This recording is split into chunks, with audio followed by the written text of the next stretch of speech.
Okay, welcome again, as I said. Today's class will be a reading on Patarak, all expanding. Okay, we'll read and then we're going to pause and we're going to ask you questions. Please have pen and paper because we always encourage that for students to study, because it's not just about just listening to the information, it's also about applying the information and questioning so that you can have a full understanding of what we teach. So Patarak the Way is from actually a larger book known as the Scroll of Eyes, which is linked into the Akasha Records. Okay, so this really just being broken down into sections for us to assimilate and digest. Because the actual book itself is, it's massive. But this how the master teacher has done in a way where he is slowly administering the information to us so that we can better assimilate it, comprehend it, ask questions and probe further. And so as our minds expand, then we will be given the necessary information to build, okay, and become the true beings that we are, which are Ethereans, because it's essentially a transformation process. Yeah, and the way you're going to be transformed is by way of the Wu-Sabat. Wu-Sabat is the transformation and the application of the sciences that's been given by Partner Babjanun. Okay, so Gorek is going to open up and start reading, and then any questions, please feel free to put your hand. Okay. Oh, just 1 second, we've got a technician doing something, and then, all right, tell us that one. Yeah, so, yeah, Greg will open up, and then please have pen and paper to hand, write your questions. Anything that sounds, ambiguous or your lack of understanding, then please probe, because we don't want you leaving class feeling like, ugh, I didn't understand this, and then Wu-Sabat is a bunch of, we don't want that kind of. So yeah, ask your way, and go ahead, Gorik. Right, I think before I start, I also want to acknowledge those who came tonight into the store, into our space. So the Zamotatu and Zamalu, I want to say thank you and welcome to you tonight. And as we go along, please do not hesitate, put your comments and questions in the chat and we'll address them. All right, so tonight we'll be reading from the Patarak, the Way, called All Expanding. Laikum, my beloved, Nuwab Haradu, Nuwapian children, my jewels, know this, all expanding omniverse. 2. The whole, omni, entire, everyone, not of an amount, yet that one. Paut, all. 3. Not one and all, just all. Just one and just existing, not of or from. 4. Paut, the all, is of ease, while Paut, all, is just ease. 5. Just as Nawab Kawan, Supreme Being, called Pa Nawab, the Supreme, then incarnates as the Supreme Being, all of unique nature at work being. 6. It exists as omniverse, becomes multiverses, triverses to dual verses, onto this one universe. 7. And this incarnated universe was at one time chaos, and its opposite at another time. 8. In itself, a dual as in seasons, day and night, life and death of things in nature. Verse 9. A dual verse of nature at work, and this is order called cosmos. Verse 10. And disorder called chaos. 11. Chaos is also referred to as primordial chaos, nuntat and nun, dual from nu, omni, or source. Verse 12. The purpose for the all, in all, existing as multiverses or all as omniverse, and then 13. The universal order is one part controlled, as will is controlled as choice. Verse 14. You have 180 degrees of one choice of will and 180 degrees of the other choice. You have to choose. 180 degrees and 180 degrees is your 360 degrees of choice. Verse 15. The same throughout all of nature in this universe of dual cosmos. 16. As in time as a point. 17. Now is time. 18. And then is time. 19. Yet now is between two thens. Verse 20. The then of the past and the then of the future. 21. So it manifests as a point of each person's now or right now. Verse 22. And that is what I am or will do right now, what is happening by my body right now between two called voluntary body functions and involuntary body functions. Verse 23. Such as to blink, to breathe, or others are involuntary body functions. 24. Yet, to raise one's hand, open one's mouth, are voluntary functions, and those in between ruled by will or choice.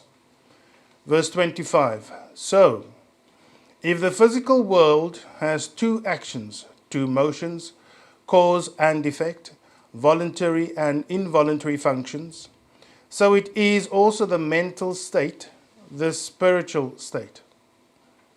Verse 26. The mind also must have voluntary and involuntary functions. 27. You can blink when you will, or you will blink if something comes too close to your face, to your eyes. Apologies. Verse 28. That is how all nature works, and all in the universe are under the will of nature. Allow me to pause there for a sec and just see if anybody got some questions or rereads. Zemiltat. Towel. You were speaking about the 180 degree of choices. First of all, is that 180 degrees of disagreeable and 180 degrees of agreeable choices? You can look at it like that.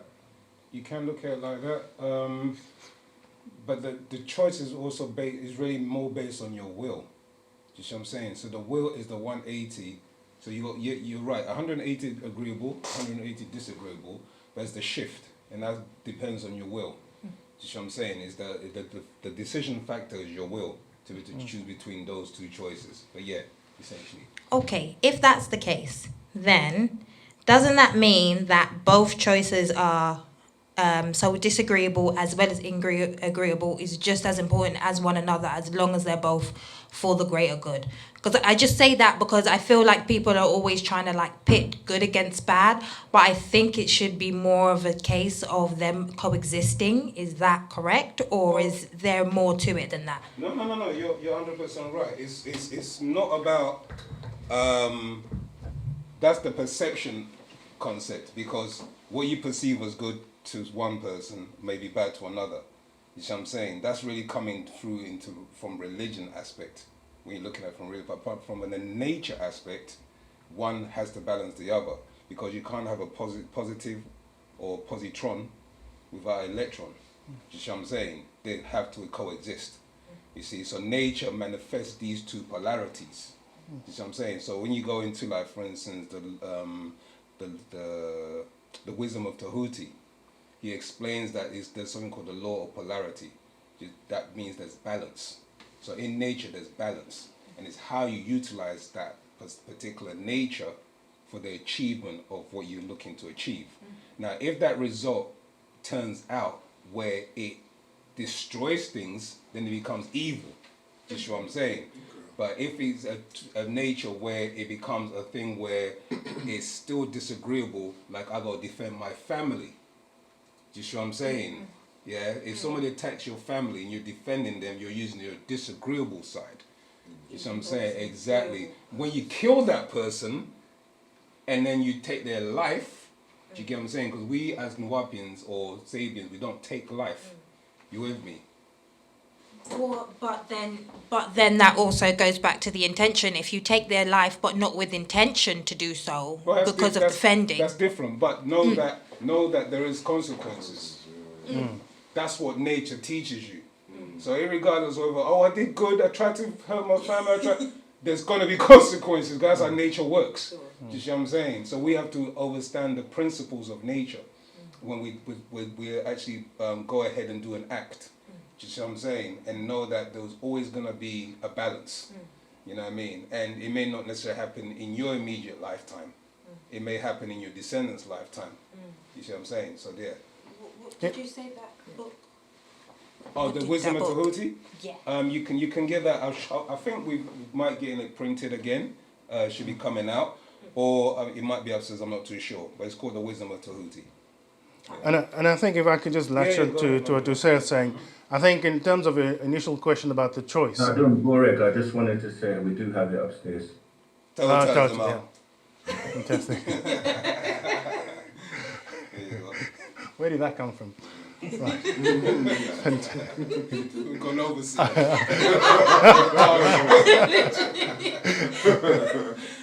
Right, but to come back, and in terms of the choice, I think when one considers the title of this scroll, then the all expanding is all, and in all is both agreeable and disagreeable.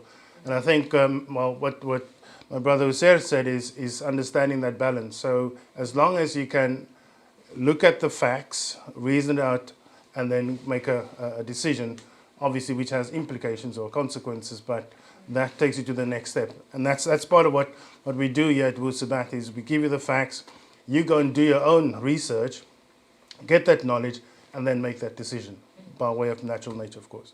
Okay, we've got a question on, you asked your question, we've got a question on Zoom afterwards.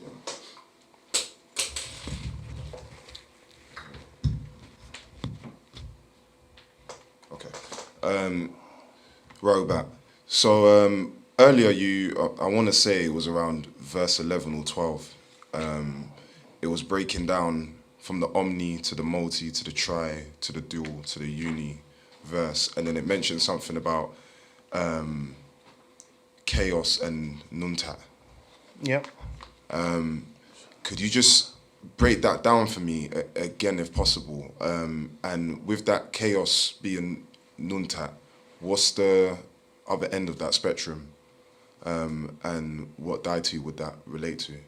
If Okay, so reread it, and then we can probably expand on it. Right. Try and find something existence now.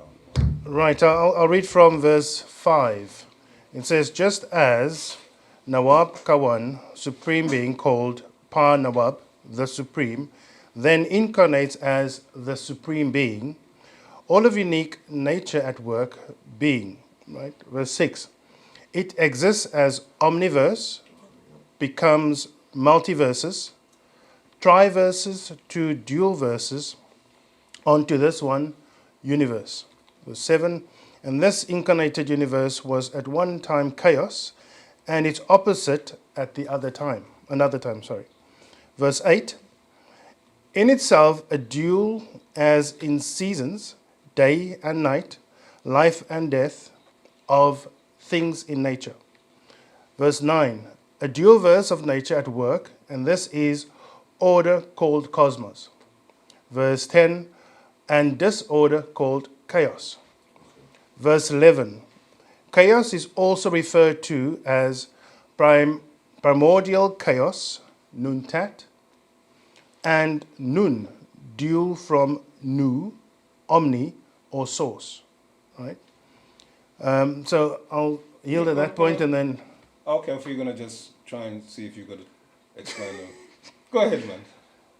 See, do your bit. Yeah, do your bit. I think what my understanding is, as we, as Ethereum beings, understand this one dimension, 2 dimensional, 3 till 9 etheric beings, so it consists as almost like an onion. You've got your core, and then you've got layer, and that's from universe to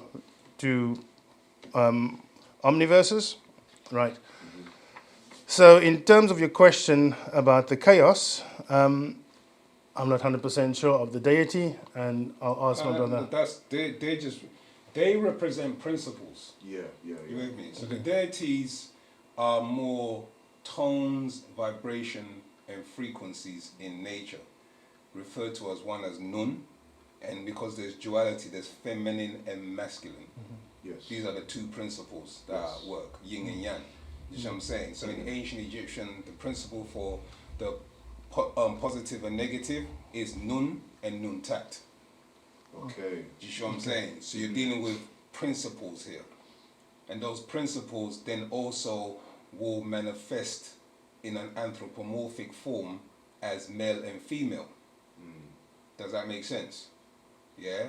So those dualities exist as energies. And those energies, they manifest into life forms. So the chaos aspect, it's not chaos as in rampaging, etc. It's things without form. Things that have not been shaped into form, etc. Okay. That's the chaos, because it's in a state where I'm trying to find existence, how and why, and then I'll read it out from existence, how and why. But it's actually dealing with that particular thing where things are there in existence, but they haven't formed into a tree, you know what I'm saying, into nature's manifestation. So they're in disorder. Does that make sense? Is that sort of like having an idea in your head and knowing that you have several pieces to a puzzle that you need to bring together and bring to life? Formulate it, exactly. So it's in disorder. You know when they say, get your mind in order? Yeah. Do you know what I mean? Because it's chaotic. It's not that it's, how can I put it, a thing of where it's going to kill you, but it's going to be a thing where you're trying to just bring it into focus. Yeah. Do you know what I mean? Once you bring it to focus, the manifestation takes place. You see what I'm saying? So these were all just really principles, you know what I mean, existing in the mental. Because that's where we existed in. And when we existed in the mental, we were able to manipulate the elements and the cosmic elements in the mental to bring it into the manifestation, into the physical. You see what I'm saying? Yeah. But one precedes the other, or there's chaos in one universe at one time. That's why I'm trying to bring out existence, how and why. In there, it explains. Oh gosh, I'm not putting anything up. Right, existence, how and why. Actually, we might have it up. Just the twist. There we go. Is it? Do we have it upstairs, Amal? Existence, how and why? Oh, that's right. Yeah, see if I think we do have it up there. Just bring it up. Is everyone on Clubhouse and Zoom hearing all right? Because No. we don't have it. Okay, it's all right. Should be here. Just find it a second. Right, just zoom past this a bit. Just bear with me while I found the page. Right, here you go. Right, so from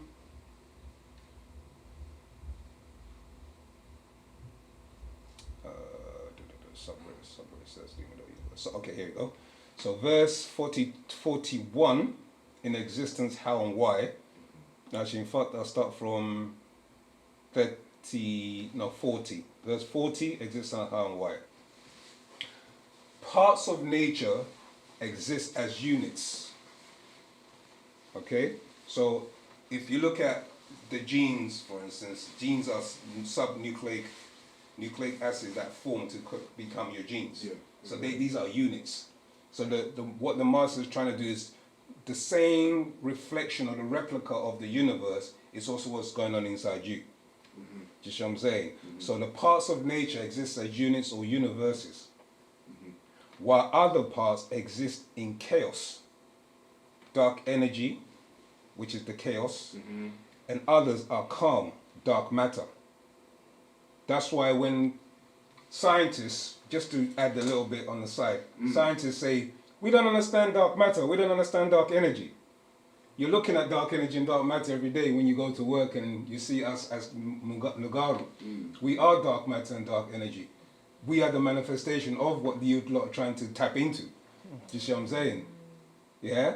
So this dark matter and this dark energy, the calmness part of it is linked into your melanin. Because that's the manifestation of dark energy.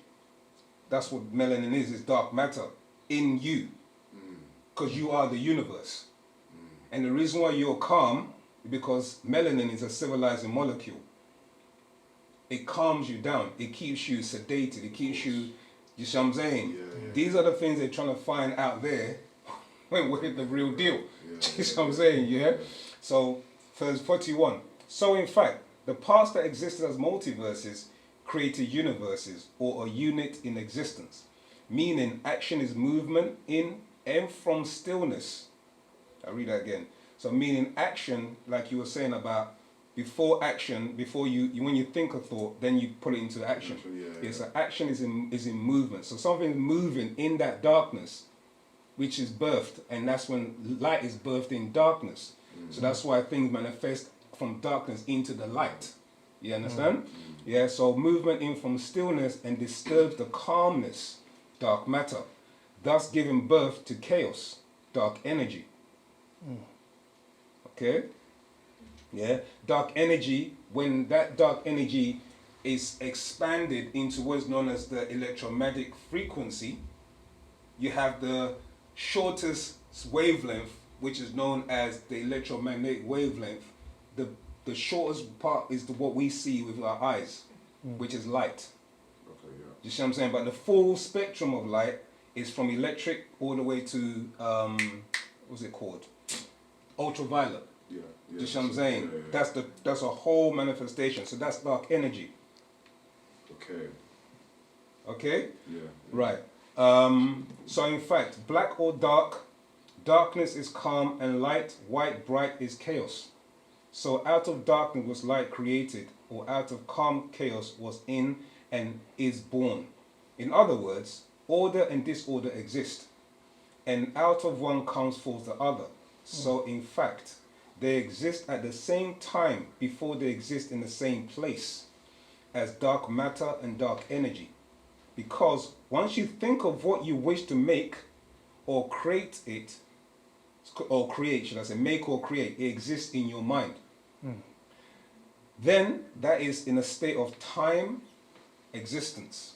Or the moment you come up with the idea, it began to exist in time from that first thought of it, yet not in space or matter as of yet. So it existed in time, because now you're thinking about it, but then once you shape or fashion, make great or birth the thing, now it creates its own place or space, like the chair you're sitting on. You see what I'm saying? As a baby forms, so he goes into like how he relates to child, but he can still relate it to other things, you know what I'm saying, other concepts and stuff. So in ancient Tamaray, our ancestors, we gave concepts and ideas which linked into the universe and how the universe grows, etc. So we always use concept that we could relate to. See what I'm saying? Yeah, so that's Nun, Tak, and Nun. The primordial and the chaos and the non-chaos. Does that make sense? That's totally. Anyone on Else Zoom? on Zoom, Clubhouse, want to pose a question? Yeah, I got a question. You hear me, brother? I can hear very well, Zamal. Can you hear us? Yeah, Rahubat, Musa. Rahubat. So I was gonna tap in with some of the stuff you just said right now. You Wait. said where the melanin is what calms us down, supposed to relax us. So help me understand, like, because I realize like during the summertime when it's really hot, a lot of our Natharans start acting up in a wild way. Yeah, they buck out. That's right. Yeah. So how's that? How's that affecting them? Okay. How's the sun affecting them at that time of the year? Okay. Simply put, your melanin can become toxic. And the way it becomes toxic is by way of the foods, the unnatural foods that we consume. So what melanin tends to do, it can bind other molecular structures into its own. Do you see what I'm saying? And when it does that, if you eat junk food, sugar, you know what I mean, drinking the good old, what's it called, Red Bull and all those other things that stimulate you, okay, what it's doing is polluting the actual melanin. And once the melanin is polluted, when it is a hot day, the actual process that your melanin is supposed to be doing, it's now struggling with because it's now become polluted. So hence, black people are complaining it's hot. And you're like, why are you complaining it's hot? Do you get what I'm saying? It's because the melanin becomes so polluted that it clogs their pores, etc. And they no longer their pores are no longer breathing. And when you're not breathing, you're not perspiring or expiring properly, okay, you buck out, you go wild, you get what I'm saying? You start to complain. You have other ailments that come off of that because now your melanin has become polluted. And this can be found actually in the Holy Tablets. There's a section in there where he breaks that all down about the pollution of your melanin and also what actual vitamins. This can be found in a book written by Dr. Drew Pulcrum, The A to Z of Vitamins. And he explains that vitamin B cleans your melanin. Mm-hmm. Yeah, so that's something that you can actually research on. And he's always recommended Dr. Drew Pulcrum anyway. So, you know, that's one of our esteemed scientists and scholars. What's his name? Could you spell that out for us so I can look him up? It's a he, it's a she, Dr. Jewel, as in Jewel, Jewel of the Nile, and then Pulcrum, as in P-O-O, I think K-R-U-M, Pulcrum. Okay, Tota. Antakatira Fozama. Okay, does anyone else have a question? As the light shines the darkness, prognosis, taking my thoughts captive, transforming the shadow. Okay, these are just comments on there. Being light-skinned, most of my melanin is in my ankles, and I've noticed this thing. I'm glad you brought that to my attention. Well, Dirk Mitchell, Tautak for that. Appreciate your input, everybody. Yeah, so any other questions before we carry on? Yeah. Now what? Proceed. Thank you. I'm starting from verse 28 again. 28. This is how all nature works, and all in the universe are under the will of nature. 29. Nature is in control of your fate, involuntary, or that which will happen. You're just a part of all as Parpot, the all. Verse 30. The all is, all, I am, exist. 31. The time is now, 9 o'clock, exist. Verse 32. And there are two 9 o'clocks, 9 a.m. and 9 p.m. 33. So even time has become dual, or has its opposites in nature. 34. And nature is clear, an empathetic matter of working with time in circles. Verse 35.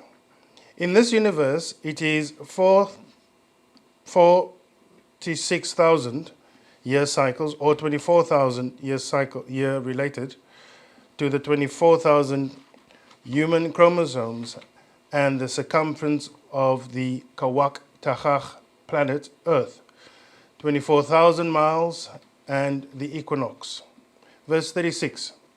24,000 years of two 12,000 year time zones of the sun crossing the equator, making night and day of equal length in all parts of the earth.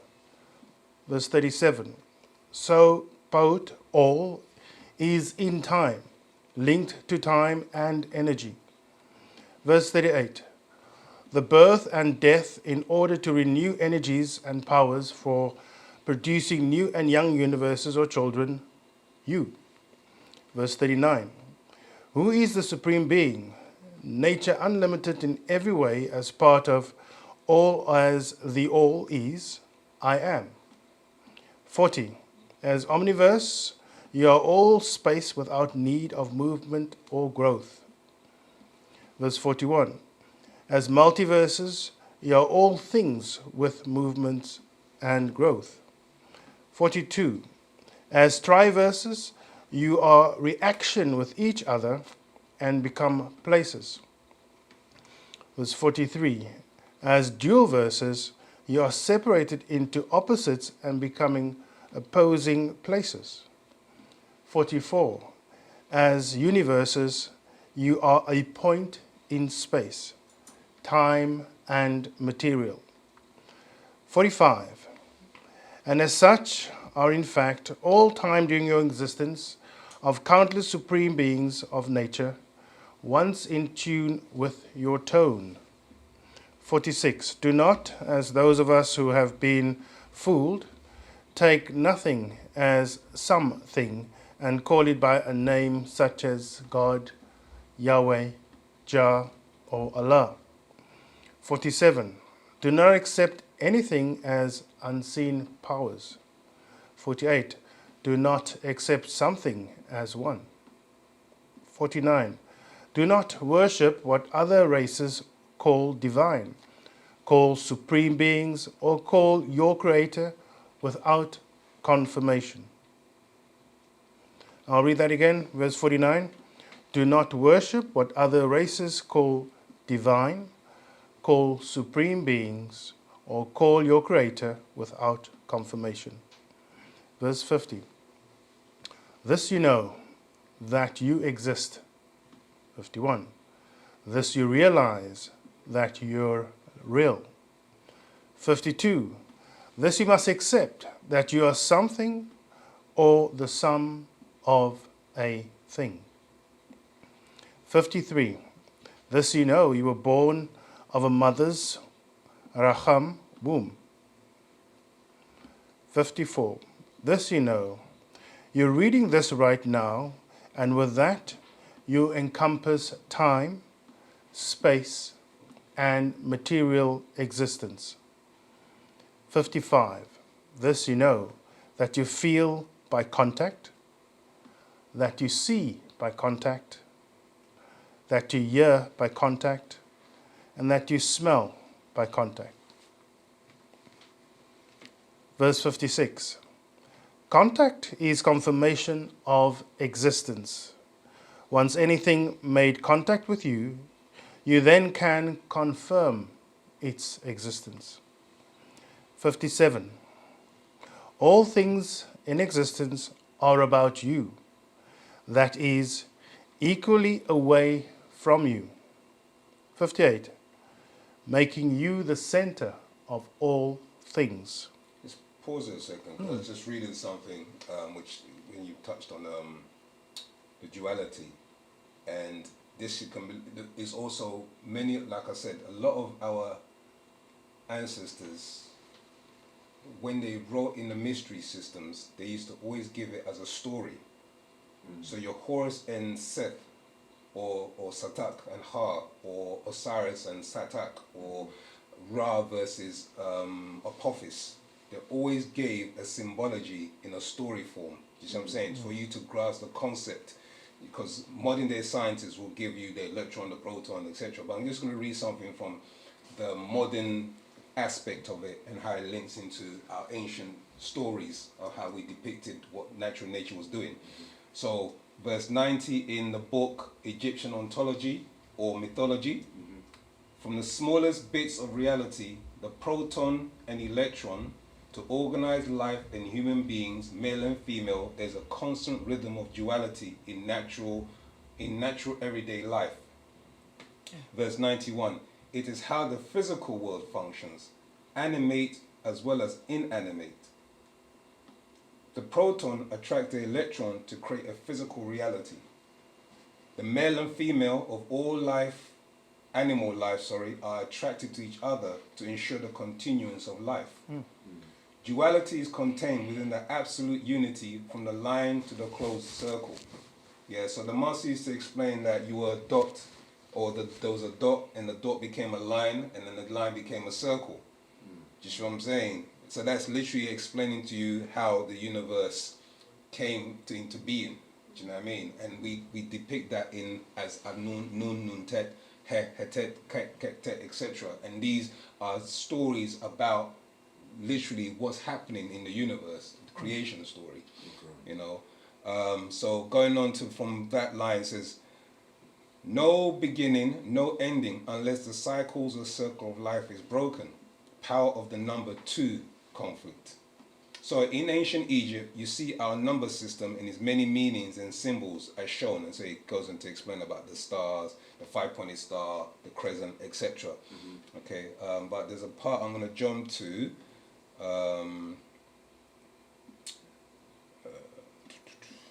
So it was all, verse 96, it was all symbols and math relating to natural laws of nature, sound and movement, all from and in all. They each have the sun, star and moon. This is talking about the star, sun and moon concept, crescent. Number 1 is a sound as well as amount in space and time as material. So we start with Ra, Reye, Roy, rays of the sun. And ray is the point, not the actual light. Yeah, the rays of energy depart the sun 93 million miles away.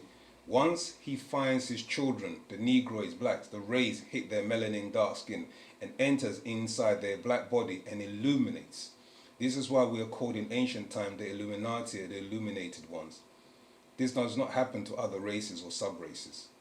Okay, so that's just jumping to something else.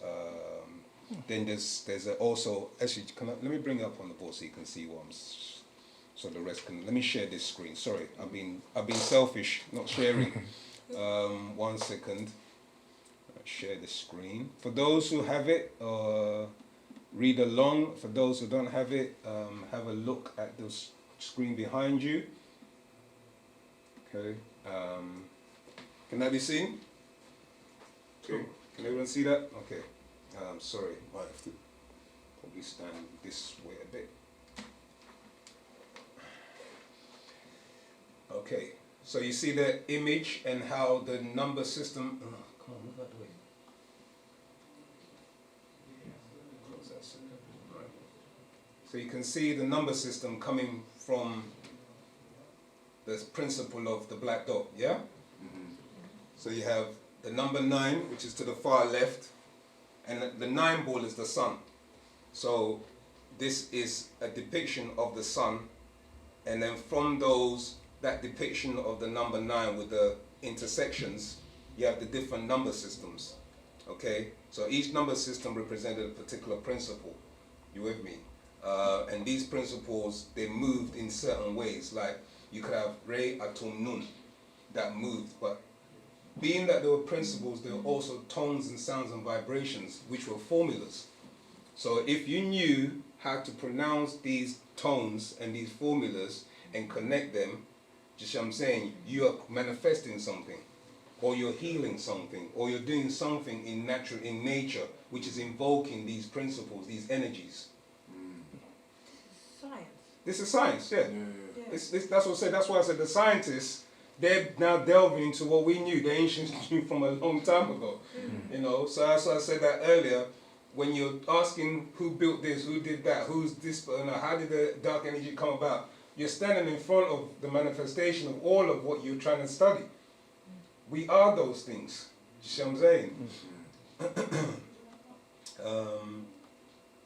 And then going back to your question regarding the, what's it called? You asked about the will. Yeah, you asked about will, didn't you? So yeah, there's a part in here also. Let me just move my, I can't see my thing. One second, just bear with me while I move this out of the way. Okay.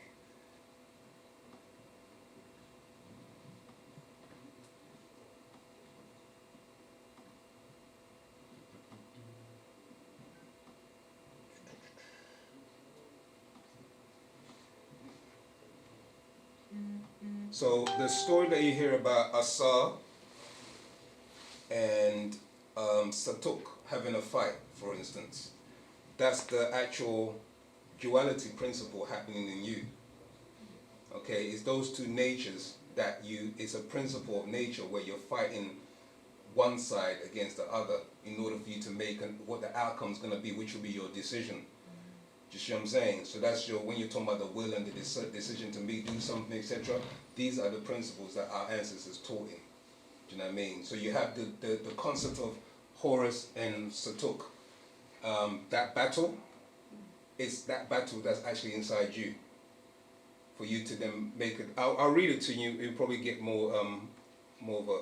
So, the one person, brother, spiritual father to the other, was a symbol of Geb to Ray, all in all, or each out of the other, yet the same root. Now you see single into dual or duality, two, as in atum and amun, male factors. You can understand it as what's called cause to effect.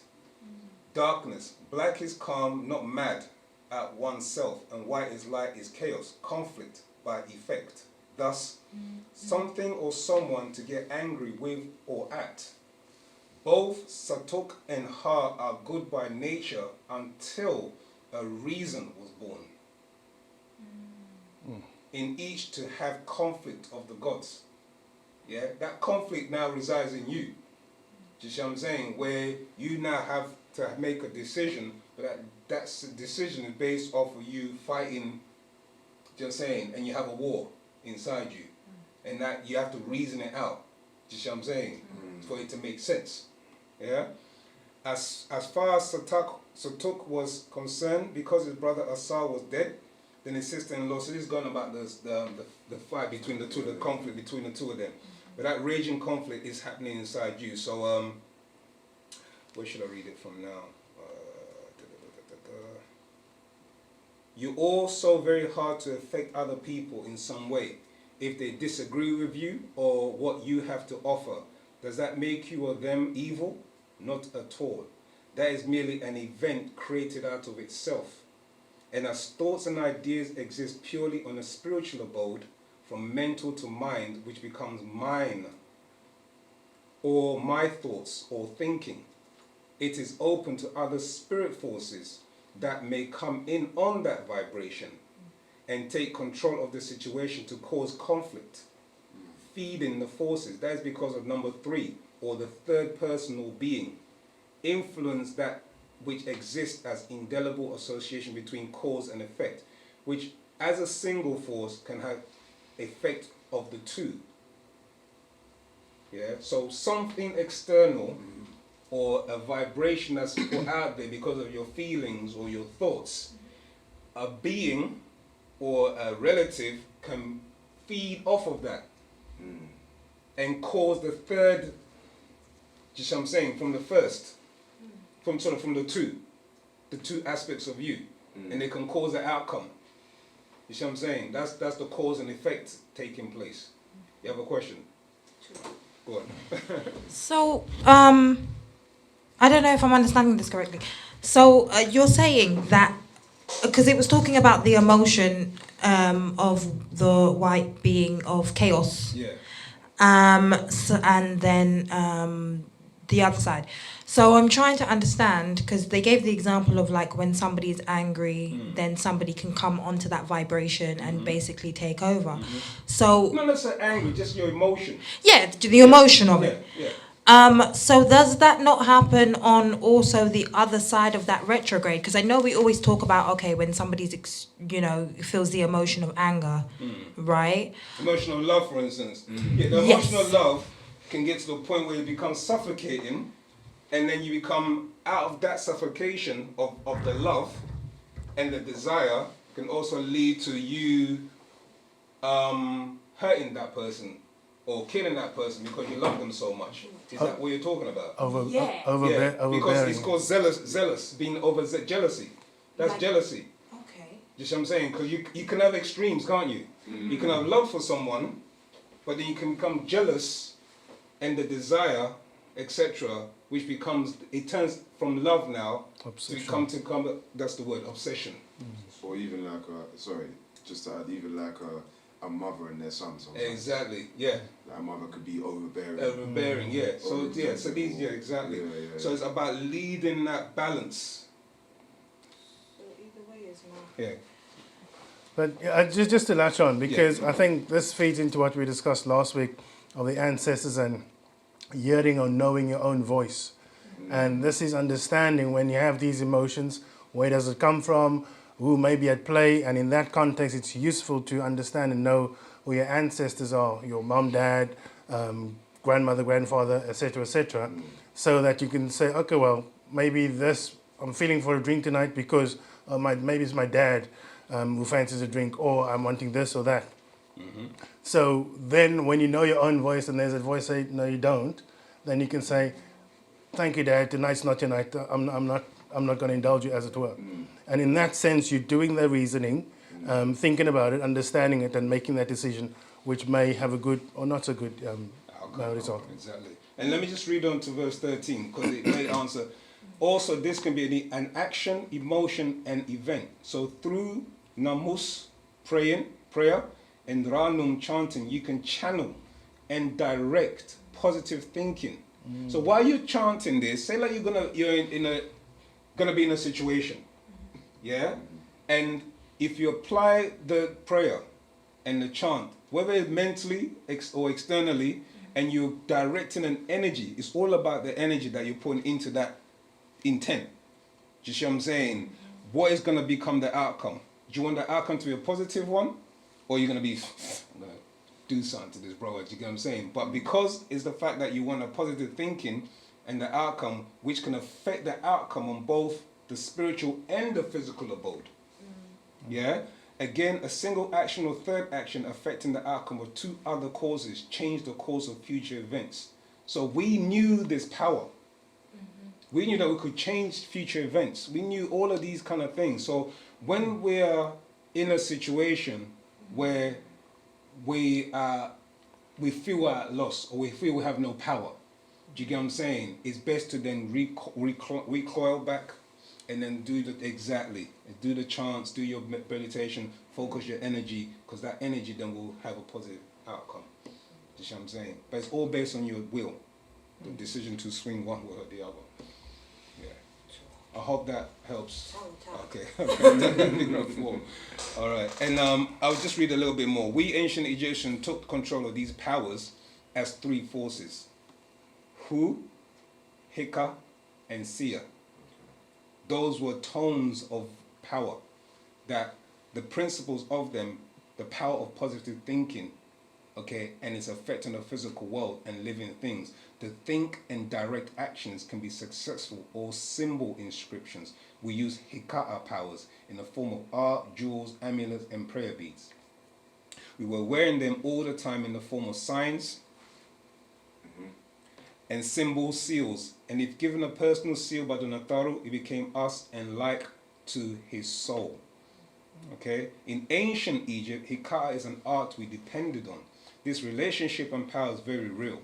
We Ranuma chanted to break spells and open gates to the other worlds of time and space, calling out our, or Da'ut it says here, which became Da'ut, prayer, calling. And in ancient Egypt, Da'ut, the underworld, from which is called out your confessions.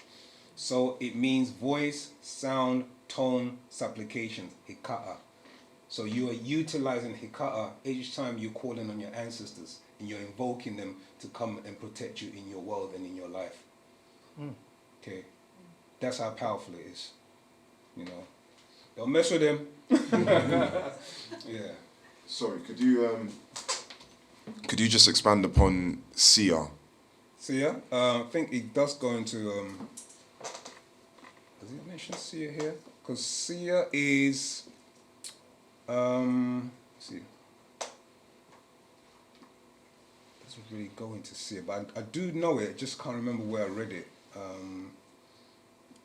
Because one was the calling and another one is something else. I think Hikata is the amulets and Sia is the calling, is the actual utterances. Just what I'm saying. Okay. Yeah, I think if I'm right, that's what it is. Okay. Yeah, who he can see. I'm sure Sia was a.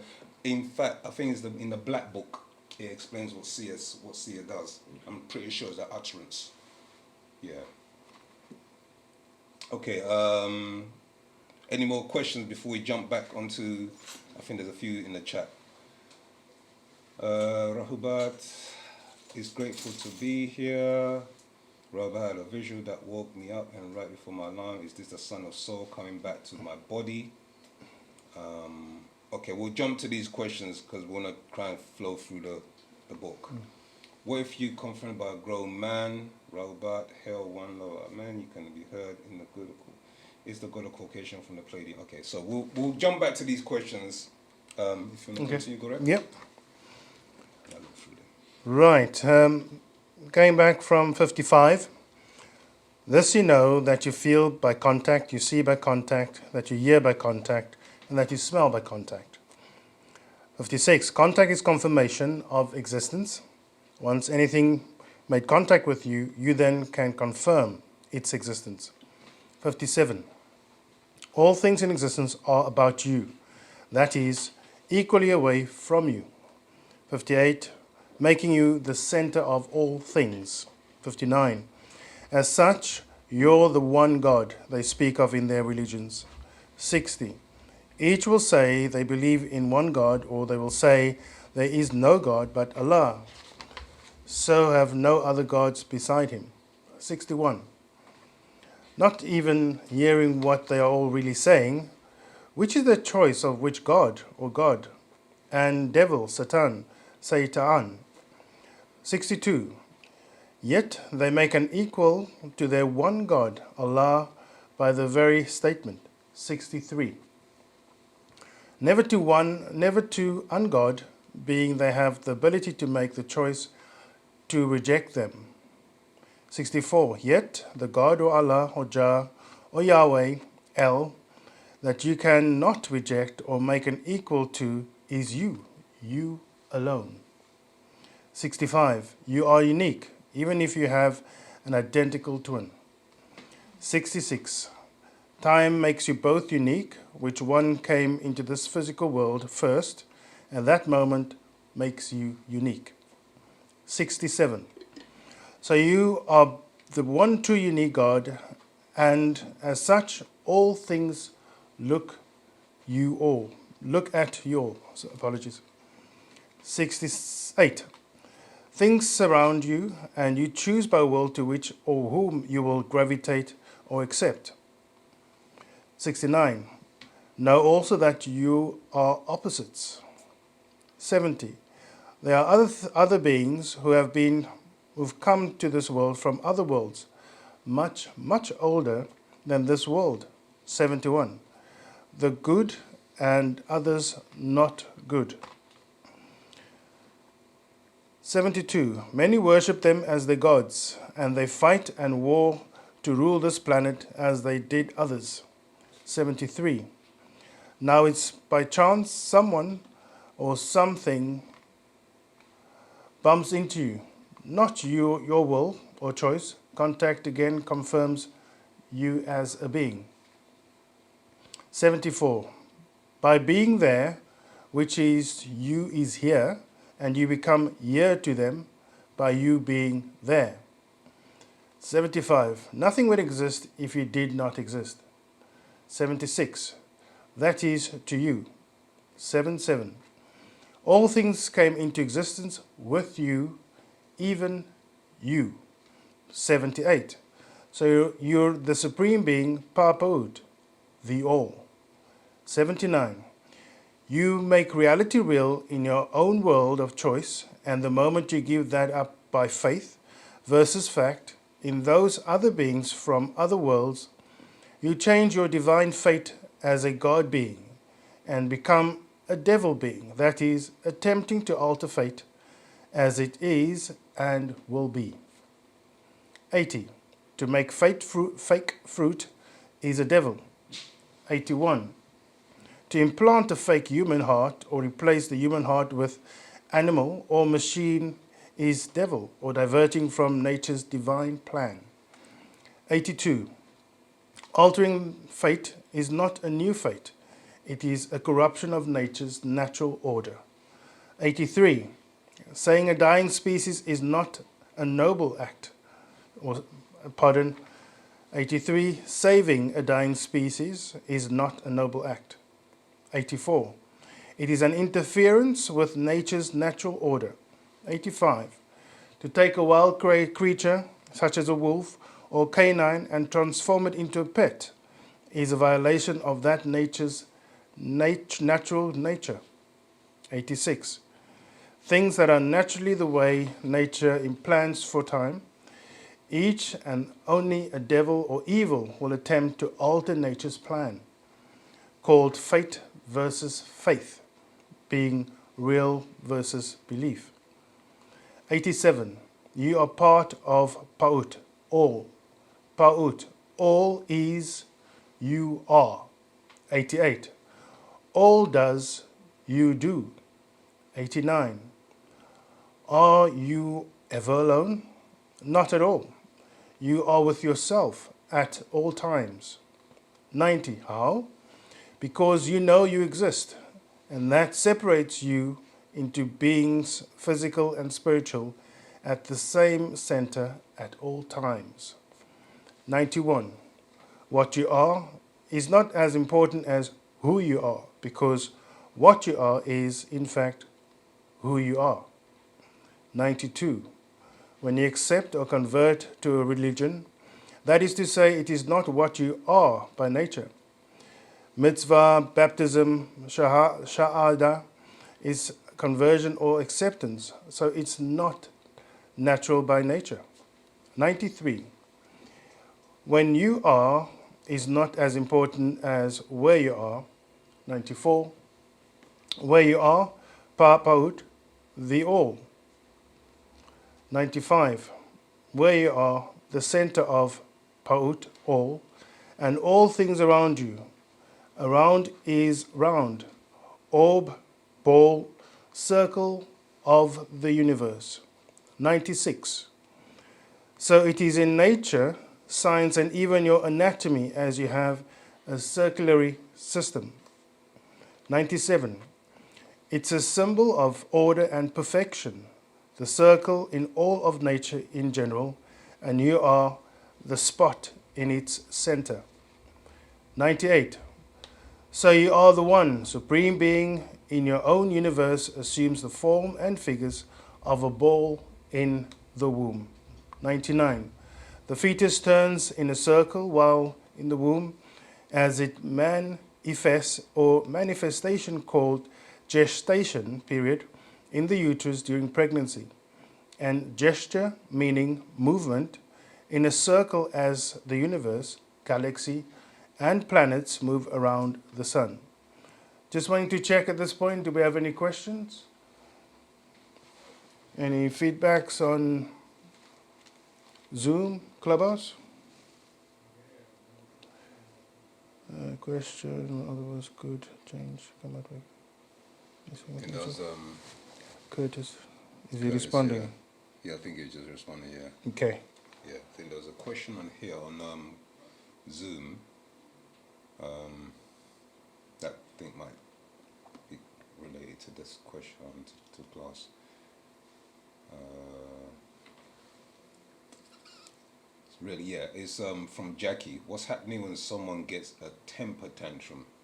I don't know, Jackie, if we answered that in the explanation regarding the situation and what's been manipulated in the situation. But if you're referring to a temper tantrum from a child's point of view, then obviously children are not in control of their mental faculties as of yet. So they don't have to really been able to, utilize their sound right reasoning. But if you're talking about an adult, well, that's a different matter. But yeah, if you could elaborate or if we've answered it, please let us know. Adults. Oh, adults, yeah. Yeah, it's really the emotional outburst which is not being controlled. Are the book tablets available in audio book form? No, not of yet. We are working on that. Is it we're working on something like that? Book on audio? Yeah, we're working on something at the moment, but but not right now. You can get on YouTube and other places some brothers and sisters who've taken the time out to read, books on YouTube and other platforms, but it's not like actually set thing that we do, isn't it? Yeah. So regarding we explain about the emotions not being controlled by an adult, who have a emotional instability. That is the energy that's been basically channeled and expressed and not being able to control. So when you take an adult in that situation of where they're able to control their emotions or their mental faculties, it allows other beings to actually come and take over and influence the way they behave. So that's what's actually taking place to, because all it takes is for a short while, when I mean a short while, like seconds, for a being who has the same vibration to actually operate on your mental or your brain waves, and they can actually walk or use you for that split second of time, and walk into you. They can be called walk-ins, or they can actually walk into you and live and reside in you, which we refer to as resident. Yeah, so you can have a resident being that will reside in you, waiting for an opportunity. Just what I'm saying, they could mess up your love life, they could mess up your work, schedule, etc. They can turn you into, doing things to feed them. So you have to be very careful when, as an adult, when you go into a momentary temper, an uncontrolled temper. Okay, so I hope that answers your question. Unless you want to add some more, my brother. Well, I would probably say in layman's terms is do the inner work. If you're the adult and you discover that you have these moments of chaos, as it were, do the inner work and get to know your voice, because that's what it's about. And I think all of this that we teach in Wu-Sabat is to understand who you are to that point where you are one with self, mind and heart is coherent, and you raise a vibration. And when you are coherent, as it were, then you make better choices because you're informed, you know who you are, and you know what you've come to do. Sure. Yeah. Question about, can you please share the channel or name of person reading on YouTube, please? I don't know the exact, because I haven't really used it, but I've come across it. You just type in, yeah, I mean, we can look for it for you. I know there's a sister that's done the sacred. Records of Tahuti, isn't it? Yeah, that's what I thought, yeah. It's not a standard thing that we normally do. So, you find individual Sabians who will take the time out, just what I'm saying, to spread Wu-Sabat in the way that they feel it will reach a wider audience. And sometimes they'll read from books. I mean, if you are looking for any type of reading now, we do study classes on various platforms. You can actually join the study class, and you can actually, we read the books. You can read along as well if you want to. And then we can share the knowledge that way, and then you can actually take notes as well. So that's on normally on Thursdays, okay, from the hours of 7:30. Okay, we'll post a link. The previous link was posted. I don't know if you're in our chat rooms on Sabatia Kayat. If you're not, we can always post it when the next one is happening, which is every Thursday, 7:30. Okay, it's your first time here. Okay, Rahul, back to you, and thank you for joining.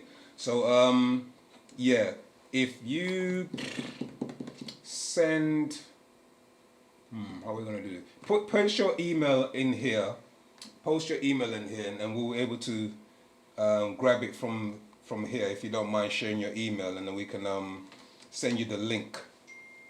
Let me see if I can add it down. Is there another way, is there a better way that we can do it, Zamal? If the sister posts is there a sister or brother to you? So Two of them, they can just select one of the admins and send it directly to them rather than send it. But the person's not on our Kayat forum. No, and Zoom right now. Yeah, okay. Well, wait, yeah, we can do it right now. Hold on a second. So directly to an individual as opposed to posting it to the all. Yeah. If you send it to myself, private message me, and then we can I should be able to then add you, because I'm part of the admin on Kayat. Okay, so if you just send me a message on private chat or something. But in any event, we can try and get you, on there, and then you can access our study classes. You can listen to the books being read. Okay. All right, well, wait. What's the other question? I'm sure there's a few questions on Zoom, and then we'll jump back to the reading. You know that? Yeah, that's brilliant. Yeah. Right. So the first one is from Jackie. Is the god of the Caucasian from the Pleiades or the Anunnakis? Okay. You want to say that? It's all over. The short answer is the Pleiadians. If it's both, right? So there we go. Yeah, it is both, but you know, talk a bit more. Okay, no, it is both. The Pleiadians and Anunnaki were both orchestrated in producing the Caucasian race, because the Caucasian race are actually your Adamite story that you read about in the Genesis. The book of Genesis is actually referring to them that were created, okay, as the Adamites, and then further down became your Caucasians. Because the reason why the word is used in the first place to describe their racial origin is because the person or the tribe that was afflicted with a particular genetic disorder moved from the lowlands, okay, to the higher lands or higher mountainous region. And the mountainous region that they moved to was known as the Caucasus. Yeah, the Caucasus Mountains. So that name became applied to the tribes that actually moved from the lower lands to the higher lands of the Caucasus Mountains, and that name became the Caucasians, and now they became a race. But really and truly, the race, okay, is coming from the gravitation of your Adamites, and later on a genetic defect took place where a child was born. I won't get into all the specifics, but an individual was born who had a genetic disposition and the genetic traits that didn't allow him to live under the sun. And because of that, the sun affected him, and he moved his family into the higher mountain region where it was cooler. Okay, so I'm going to keep it short unless you probe further and want to know more. But essentially, that's what produced your Caucasian race. And as you asked the question about the Pleiadians and Anunnaki, they were responsible for the making of the Adamite race, and then further on becoming the Caucasian race because of the mixture that took place in the mountains. Okay, but as I said, you can probe further if you want. Do other races raise their frequency in the same way as the Nuwapians? I couldn't answer that for you. There are things that the Pleiadians will teach their children, but there are specific ones who are agreeable, and there's specific ones who are disagreeable to the point where they're evil. So in each race, galactical existence or galactical people that live in the universes, there's always going to be agreeable and disagreeable, positive and negative. You can't get rid of that. That's as we're teaching in the science of the all expanding, is that you can't, there's one without the other. So they always will exist. So you have disagreeable ones who came to this planet, and they were responsible for making a particular race known as the Adamite race. And then because of that genetic defect, as I mentioned, and mixing it with other creatures on the planet, that produced your Caucasian race, who now obviously run the planet, and they were given a certain amount of time to run the planet. Okay, so in the terms of raising their frequency, they've been created as a food source and as workers and as slaves. So it was intentionally and purposely done to keep them subdued. Now, some of the agreeable ones in their race, they are trying to raise their vibration. So you get, like, on some websites you may find, or even on YouTube, you find things like star seeds, people from Pleiades and other places like that, you know what I'm saying? So you have ones amongst them who are teaching about their own and telling them to also raise their frequency or raise their vibration. Okay, so that you can find in other races. All right. Second question from Jackie, is the Mesopotamia language an ancient language, and is it spoken by any other? Yeah, Mesopotamia is an ancient language. That was the language that we were speaking, and it is spoken by others on other planets. That's what the master teachers explained to us. It's spoken in other planets. I mean, really and truly, if you just look at Earth, okay, you can find Spanish, not just in, in Spain. Spanish can be spoken in Mexico and other regions of the world. So if you look at it on a larger level, on a greater scope, extraterrestrials have been doing this, where they're moving from planet to planet, and when they civilize and they educate the ones that they've civilized or taught, they also give them a language. So that language is spoken in other places as well in the universe. Okay?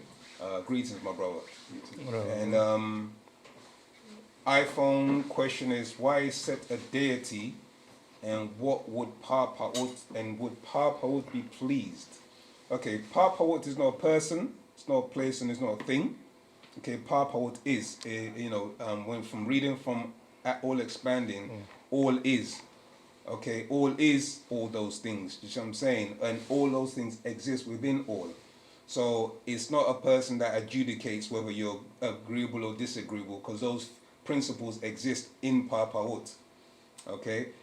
Set is a deity, not for the principle of that he was a wicked or evil being, as we were explaining earlier, that he was a being that just opposed, okay, what was taking place. So there was a conflict because of his opposing something. You with me? But these are all principles that are within us, which we call our positive and negative side, or agreeable and disagreeable side. So it's not necessarily like he was a evil being, which the Europeans have depicted about Horus and Set having a fight, and then Set did this or killed his brother. It's a symbolic story, okay, of natures. Okay. It's relating to that question.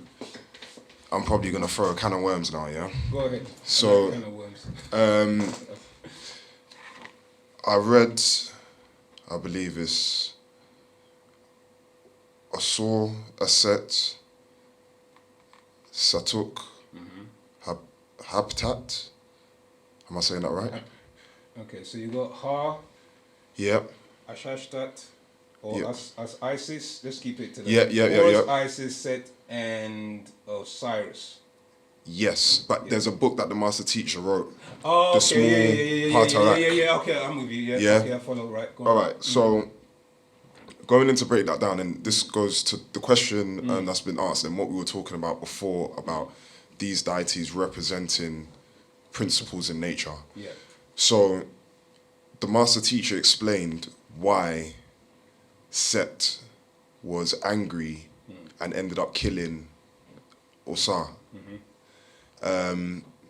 Now the act was, let me get this right, Isis convinced her sister to lie down with Osiris. Why?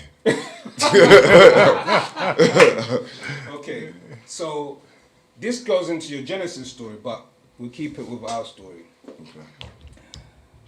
Ashashtat couldn't bear, so she knew that if she didn't have an heir to the throne, you with me, that Osiris would lose the rulership. Okay. You see what I'm saying? If there was no heir to the throne. So she conspired with her sister, because they were twins, okay, to sleep with her brother. I mean, Osiris. Yeah. And that's how she conceived, what's his name? Is it Anpu. Ampu? Okay. Yeah. So Nababta conceived Ampu. Yeah. Then obviously, when Osiris was dismembered and they couldn't perform the act, they had to go to the Min priesthood. And that's when they were able to utilize the semen from Osiris that was frozen. And then they did a genetic experimentation, which is now known as artificial insemination. Okay. And it was artificially inseminated into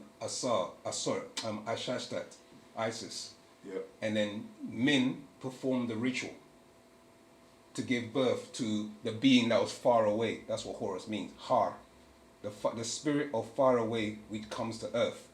So his essence was not of this realm. You see what I'm saying? But it was a spiritual. I wouldn't say spiritual, but it was a genetic act which brought in the spiritual essence of Horus into this realm, and then Isis mounted the phallus of Min to produce Horus. But it was the father's semen, Osiris's semen, that was used, or frozen semen, or what they call cryogenics. So that was the story behind it. The Min dynasty, did you say? No, Min priesthood. Priesthood. Yeah, priesthood. Yeah. Let's put it this way: they were your botanists, your biologists, your this. So when you're in that order, you were taught by the ancient ones, the gods, of how to do certain things, certain rituals. Okay. So they were a priesthood that knew the sciences of, if you do such and such, you bring. Remember, in the book, I think you were asking a question about Thedi, Tahuti, etc., and how they had to seek Thedi's assistance in order to guide them of what to do. Do you see what I'm saying? To produce Horus. Yeah. So Har means far away, because his essence, his spiritual essence, was from the Orion star system. Do you see what I'm saying? So it was a spiritual incarnation, but his father's DNA was used in that spiritual incarnation. So Har became his father, basically.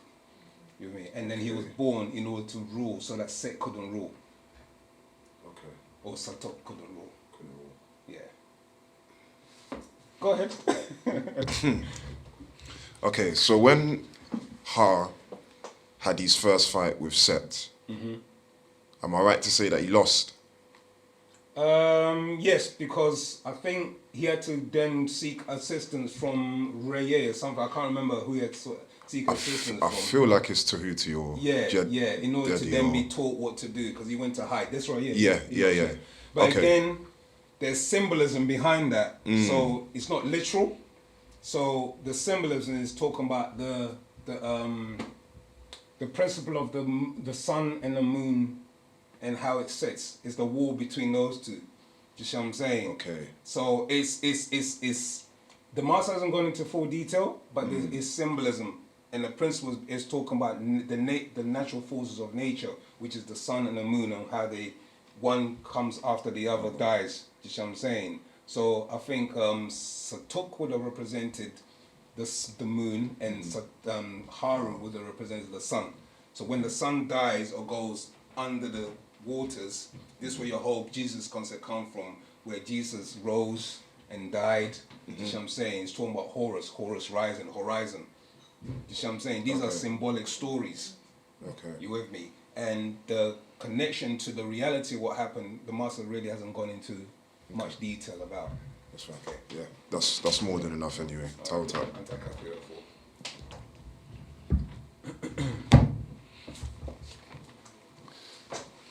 Okay. What's happening when someone gets read that? I think that's it. Yeah, I think that's it. Okay. Any more questions before we move on? In the chat, is the God? Oh, we have read that one. Yeah, it can be heard. So let's just go to Clubhouse.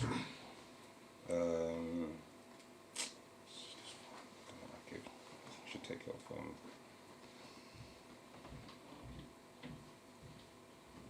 Sorry, Clubhouse. I hope it can be heard, because we seem to lose you sometimes. Can I be heard on Clubhouse still? Just anybody say yay or nay? All right, toe tap. Okay, toe tap. Okay, right. Gonna continue? Yes. I'm continuing from verse 100. This universe, out of a dual verse, as a cell, then multiplies over and over to become organs which grow. 101. Yet ever moving in a circle, and the Ka, spirit, itself is an orb. 102. Every person, place, and thing exists on circles, colors, and sounds. 103. Each being's own circle with all things around them has seasons, limitations, and non-limitations. 104. So when a person stops growing, that is a limitational being. 105. When a person thinks that is unlimited, how far one can imagine. 106. Limitational or limited you is why you physically die. 107. That is the reason why physical living beings stop growing, although they still have the access to the same nutriments as before. The growth does not slow down, it just stops. 108. You stop growing one day, that exact moment. 109. When an organism reaches its full strength of the center, being spiritually outward from the point of existence. 110. It is your own divine formula, circle, and it stops growing because it has reached the limits to which the formula can expand without becoming something else or ceasing to exist as a specific entity or living organism. 111. Once a being's DNA is tampered with in the grafting process as the kakasu, living filth, and others, nature's plan is disrupted and you break the true circle, and as a result, all kinds of deformed are born. 112. To mix DNA in genetic experiments will result in monstrous humans, beasts, demons, and devils. Not only the body, yet their mind are also mixed, human and beast. 113. So they become serial killers, warmongers, even hunters, just to satisfy the beast within. 114. And they use religion to tame and train the beast in people to act civil. 115. Some will accept civilization, while others cannot. 116. Some love flesh and blood, so much they try to make it look normal to kill, cut up an animal and eat it. 117. Or buy a dead animal in the market, or go to a restaurant and order dead animal flesh cooked. 118. Some ask for it raw, and some still eat humans. 119. It's all in the genes from tampering with DNA 6,000 years ago. 120. 9,000 years ago, and crossbreeding hybrids, animals, and man even longer. 121. This transforms supreme beings to human beings, to human, to man, to mammal, to beast, called the circle of life and death. 122. As the face of the clock is originally circular, and the hands move around future time clockwise, and the past would be counterclockwise, clock or time-wise equals wiseness, wisdom. 123. It all amounts to being a part of all. 124. Your mother's alive, your father's alive. They create in their living flesh bodies as living supreme beings. Hath, ovum, and manan, sperm. Living cells to create or birth a living being. 125. Birth a living being, they are creators, makers and fashioners, they are gods and goddesses. They do procreate. 126. Each stepped close to become one flesh in the womb. 127. It's not this all the working of a supreme nature, and if allowed to stay in order, all will turn out perfect. 128. If tampered with, you will be deformed creatures mentally and physically. 129. Once born and grown or growing, if one or the other son or daughter exchange body fluids with a deformed DNA person, the living cells enter the inner realm and can cause chaos and seek to rule their Chat body and their Zalan mind, steal their choice or will. 130. And implant, change, or remove the person off their own center. 131. They become like the person of whom they exchange bodily fluids. 132. When a female takes on more than 4 mates in her lifetime, she becomes out of control. 133. So, DNA, alternate tones, change the station of their own body frequency and thereby cut them off from their ancestors' advice. 134. They link to the divine all in all. 135. Their own 29 inner voices of their family bloodline's guidance becomes static, noise, or detonation of or off resonance. 136. Indecisiveness opens the gateway for those inner voices to decide for you. 137. Some will start to hear voices, chatter, whispers, laughing, murmuring, and will lose track of their own thoughts, become insane or out of their own mind. 138. Not in control of sound right reasoning. It's a question about the principle of rhythm. Tio, you have a question, the principle of rhythm, and Tio wants to know what are you describing. So, I'm gonna take that. Can you give us go back to where is it? Was that read in the book, Theo? I didn't. Or is that a question you're asking? I think that's a different question. But I mean, the principle of rhythm. What are you describing? What essentially principle of rhythm is anything to do with a backward and forward, to and fro motion. Okay, so rhythm exists in a sense that you can sway from one extreme to the other. That's a form of rhythm. Okay. In your nature, for instance, you can choose to be agreeable one time, you can choose to be disagreeable another time, you can be helpful one time, you can also, so when you describe the sun and moon, okay. No, I think that was... right, is that something I read from... yeah, you were speaking about it. Okay, it's animating, okay, it's literally, the principle of rhythm is dealing with natural nature's rhythm. So, you have, for instance, the tidal waves, okay? You have the moon, when the moon starts to appear to rise or appear in the sky, okay? The gravitational force of the moon pulls the tide, you with me? So that's a form of rhythm. Nature's other rhythm is streams when they meander through, to cut their way through and cause their way to the sea. So that's a form of rhythm. You have rhythm in nature where there's a season where they procreate exactly cycles. So that's exactly what we're referring to, yeah. Okay, so those rhythms can also happen inside you when the brother was talking about the circulatory system.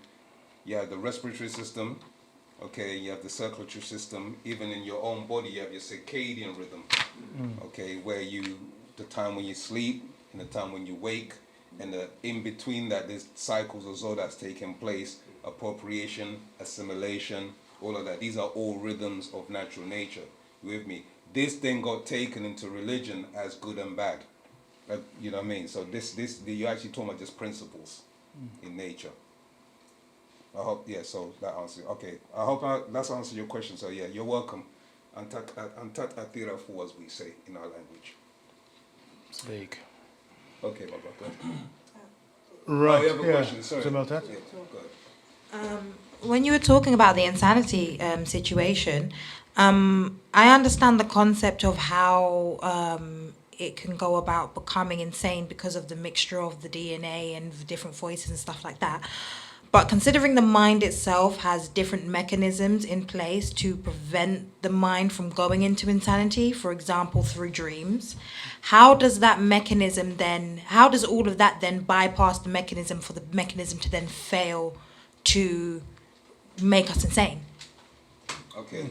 Go ahead. No, you go first. Mechanistic things that take place is more the brain. So when you talk about dreams, for instance, the brain uses dreams in order to dump things that has happened in the day, during the course of the day. Okay? So now when you go into the mind and you're saying the mechanics of the mind, your mind, remember, it's not yours. it's a field of energy. Do you understand? You say it's my mind because of your individuality why you exist. But really and truly, it's a field of energy where beings reside in. Do you understand? Your ancestors and beings can tap into that and place a thought. And that thought grows in that field of energy known as the mind. Okay? So if the mind's not yours, it's simply a field, like a playing field, essentially. Yeah, that's right. Then where do you come into place in that? Are you just because you're linked to element to the field? You're linked to the mind, the mental. So the mental, the mind, and then my own mind. Do you see what I'm saying? So basically, when you're saying mind, it's look at it as an acronym. My individuality.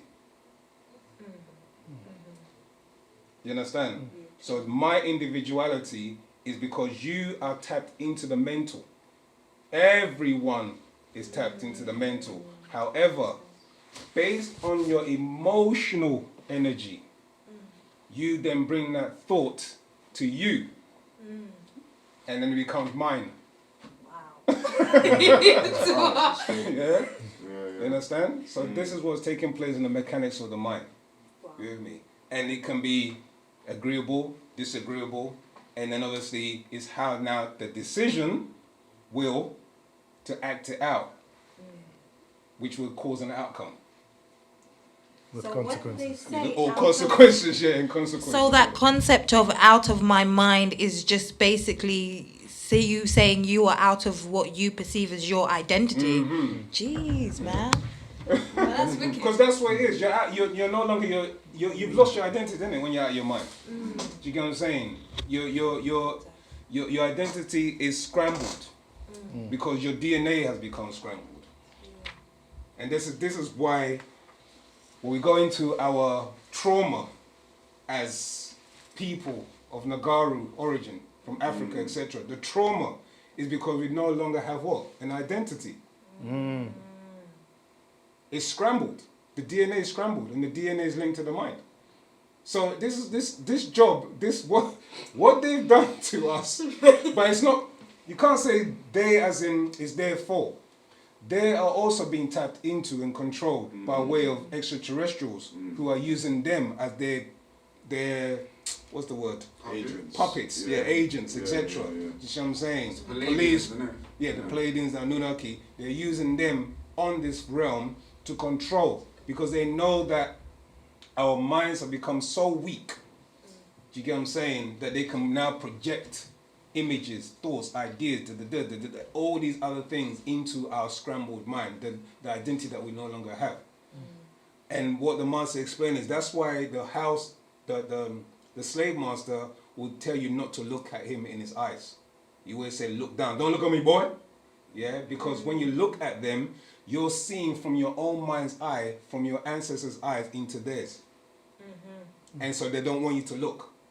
So they taught us to look down so that we'll no longer have that connection. Because once you look at them and you know who you are, just what I'm saying, it has an effect on them. And you can see this when we see it. Because when we're propagating, and Caucasian walk by, you look at them at it, and then, you know what I mean? They do that, no, honestly. And then the ones that are with Nagarus, or the Nagaru who are with Mukasu, when they walk by, and they it's like there's an embarrassment, a feeling. They know there's something there, but they don't know what it is. We know what it is because we've been taught the higher science that you got to disagree. You got entities that are in you that know who Pana Babyanun is, who know who the Sabians are.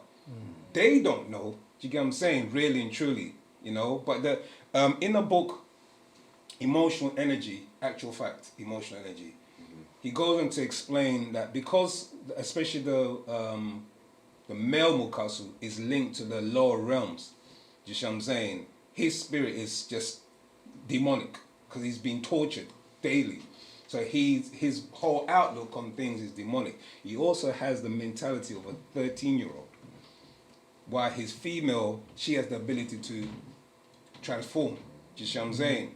Because she's Femi 6, you see, so she can go all the way to Femi 9, and her mentality is a bit more stable, you know. So these are the things that we can see and know about the reason why our minds and their minds are different, etc., and our behaviors are different.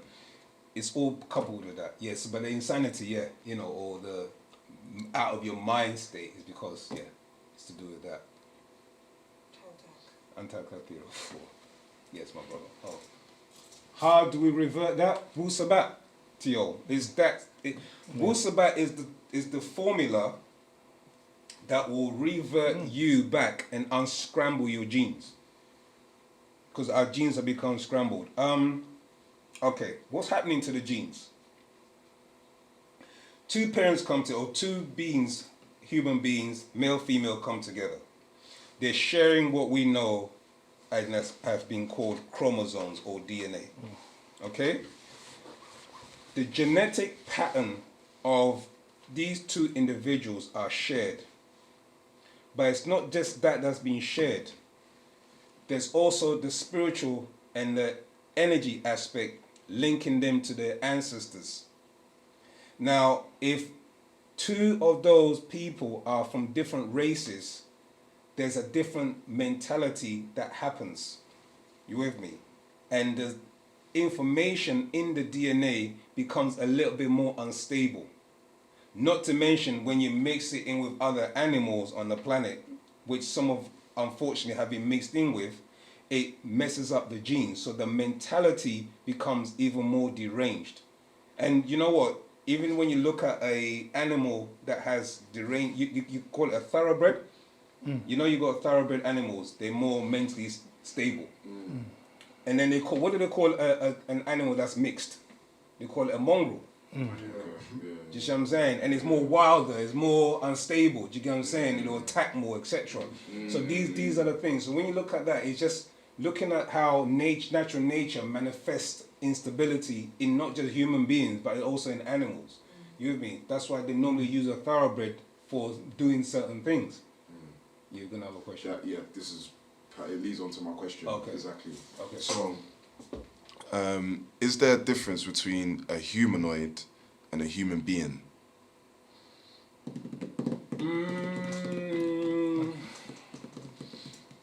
Yes, there is. There is. But the word oid in itself denotes any being that has what's oid? Oid describes the actual physical, the physical attributes. Do you know what I'm saying? You know what I'm saying? Caucasoid, humanoid, etc. It's all in it, or negroid. So it's actually defining what you are physically. Yeah. Do you see what I'm saying? Yeah. But in the sense of a human being, yes, because there's different stages. I think you read it in here, didn't you? Yeah, we're just looking for it now. You drop down, there you go. So read from verse 119. It's all in their genes, from tampering with DNA 6,000 years ago, 9,000 years ago, and crossbreeding hybrids, animals, and man even longer. 121. This transforms supreme beings. So transform supreme beings to human beings. To human. To man. To mammal. To beast. Called the circle of life and death. Yeah. So you drop that. That's how far we dropped. Yeah. Do you know what I mean? Okay. So my follow-up to that is, are humanoids animals? No, because it's actually a stage, because you got man in there as well. Okay. So you got human to man. Yeah. Yeah. So I guess that's what I said. The oid bit, if you're dealing with the humanoid, it's more leaning towards animal type of because you know you can look human, but you're not human. So you're a humanoid kind of thing. Do you get what I'm saying? Yeah. So it's like what they're trying to do now with what they call it, They make films about it. Not Demolition Man. What's Arnold Schwarzenegger's in them? Terminator. Yeah. Do you know what I mean? Where they made an android. Do you see what I'm saying? Okay. You also see it in other movies. I think what's the one with Dolph? I'm keeping out bare names like I've been watching bare movies. Not Dolph Lundgren. What's his name? Jean-Claude Van Damme. He was in one. Universal Soldier. Okay. So you're moving from man, some human, to man to even less than a human. So these are humanoids because they still got the flesh and everything and still operate as a human being, but they're controlled. They're more controlled, and that's what Elon Musk is now doing with trying to have a soul in a humanoid or an android now. Do you get what I'm saying? In order to have a soul so that it can operate like a human. So that oid bit is more dealing with synthetic, which are not natural. Yeah. I think the main reason why I ask, more recently, I guess with the knowledge I'm getting, I just see certain things online and I just put my 9 mind to it. Okay. And I'm commenting and going, sometimes I go mad, I'm not gonna lie, but I do what I'm doing on there, and I think one of the arguments I got into was us as a human race, are we animals? We are on one level. Okay. We're human mammals or human animals, because there's a part of us that is mammalian, there's a part of us that's reptilian, and there's a part of us that's also supreme. You see what I'm saying? But all these natures exist, these components exist within you. You see what I'm saying? And it manifests in different forms. Semen, do you get what I'm saying? When a child is born, it also has that hair on its, they call it fine hair, lanugo hair, which falls off. That's your mammalian stage. So the master explained about the reptilian stage, the first trimester, the second trimester looking like a grey, something, the third trimester looking like a human or a mammal. But really and truly, men are not mammals because we don't breastfeed. Because the word mammalia comes from the word to milk, to breastfeed. You see what I'm saying? But we don't breastfeed, so we are actually reptilians.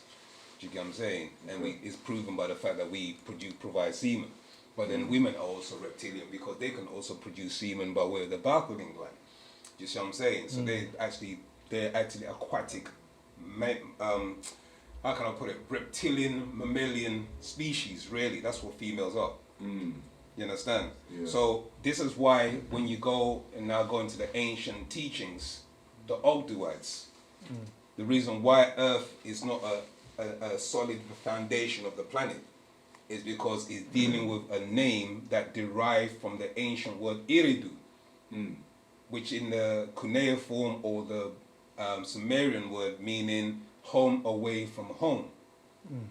That then got derived and translated into the Chaldean, which became the Aramaic into Eretz, which described the solid foundation of the planet, which then got translated into the Greek, into the German, into Earth. You see what I'm saying? So this is actually the origin of it is actually talking about home away from home.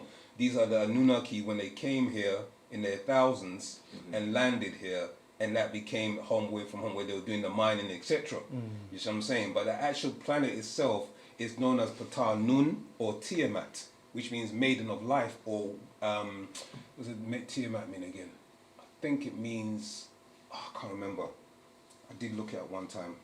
But Tiamat is talking about the water reptilian creature, because that's what Earth was. It's a water planet.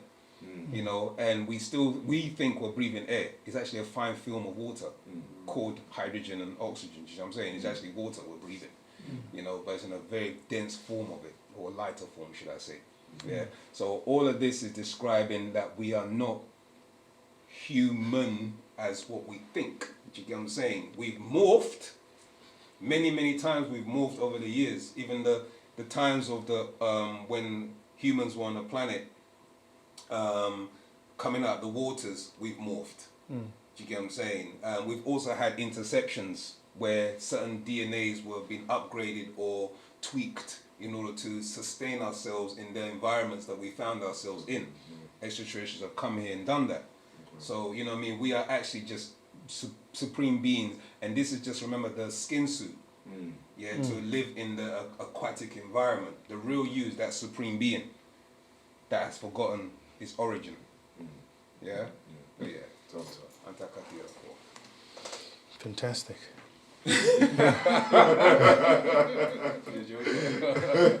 Oh, wait, it's just amazing where you figure it all from. It's fantastic, yeah. Right. I have a question. Go about Jackie. Go ahead.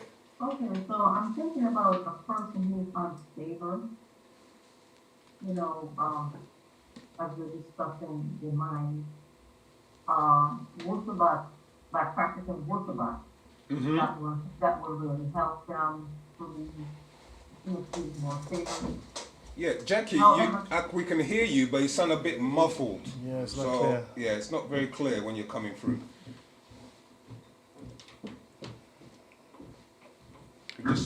Could you just try again? Yeah, that's better. Yeah. That's better. Oh, okay. Yeah, I was thinking about somebody who's unstable. You know, they're having problems, balancing their mind and their emotions. Wu-Sabat, you're saying, would be the answer. Practicing Wu-Sabat would help. However, most individuals who don't know Wu-Sabat, they'll seek maybe psychologists, psychiatrists, for treatment, and they're going to put them on medication. But the medication, though, is only going to be like a temporary, like a more band-aid effect. So that is my question, that your medication is really not going to really be the all-in-all to treat them, for permanent solution. Yeah, I think I'm getting the gist of your question. You're alluding to that if a person becomes mentally unstable and they are sectioned or in the mental, they get taken onto medication. That medication, is it helping them in the short term? Is that what you're asking? Yeah. It helps short term, long term. Yeah. Permanent solution.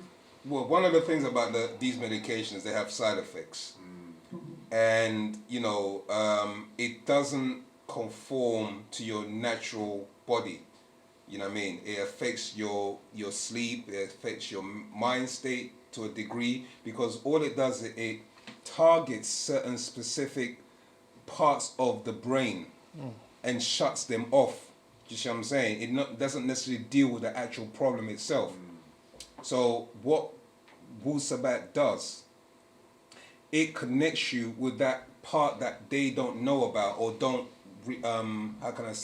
confirm, or won't allow, or won't confirm the existence of, which are that there's actual other energy levels, or there's other spiritual existence that exists beyond the physical, and that the mind is connected to these things.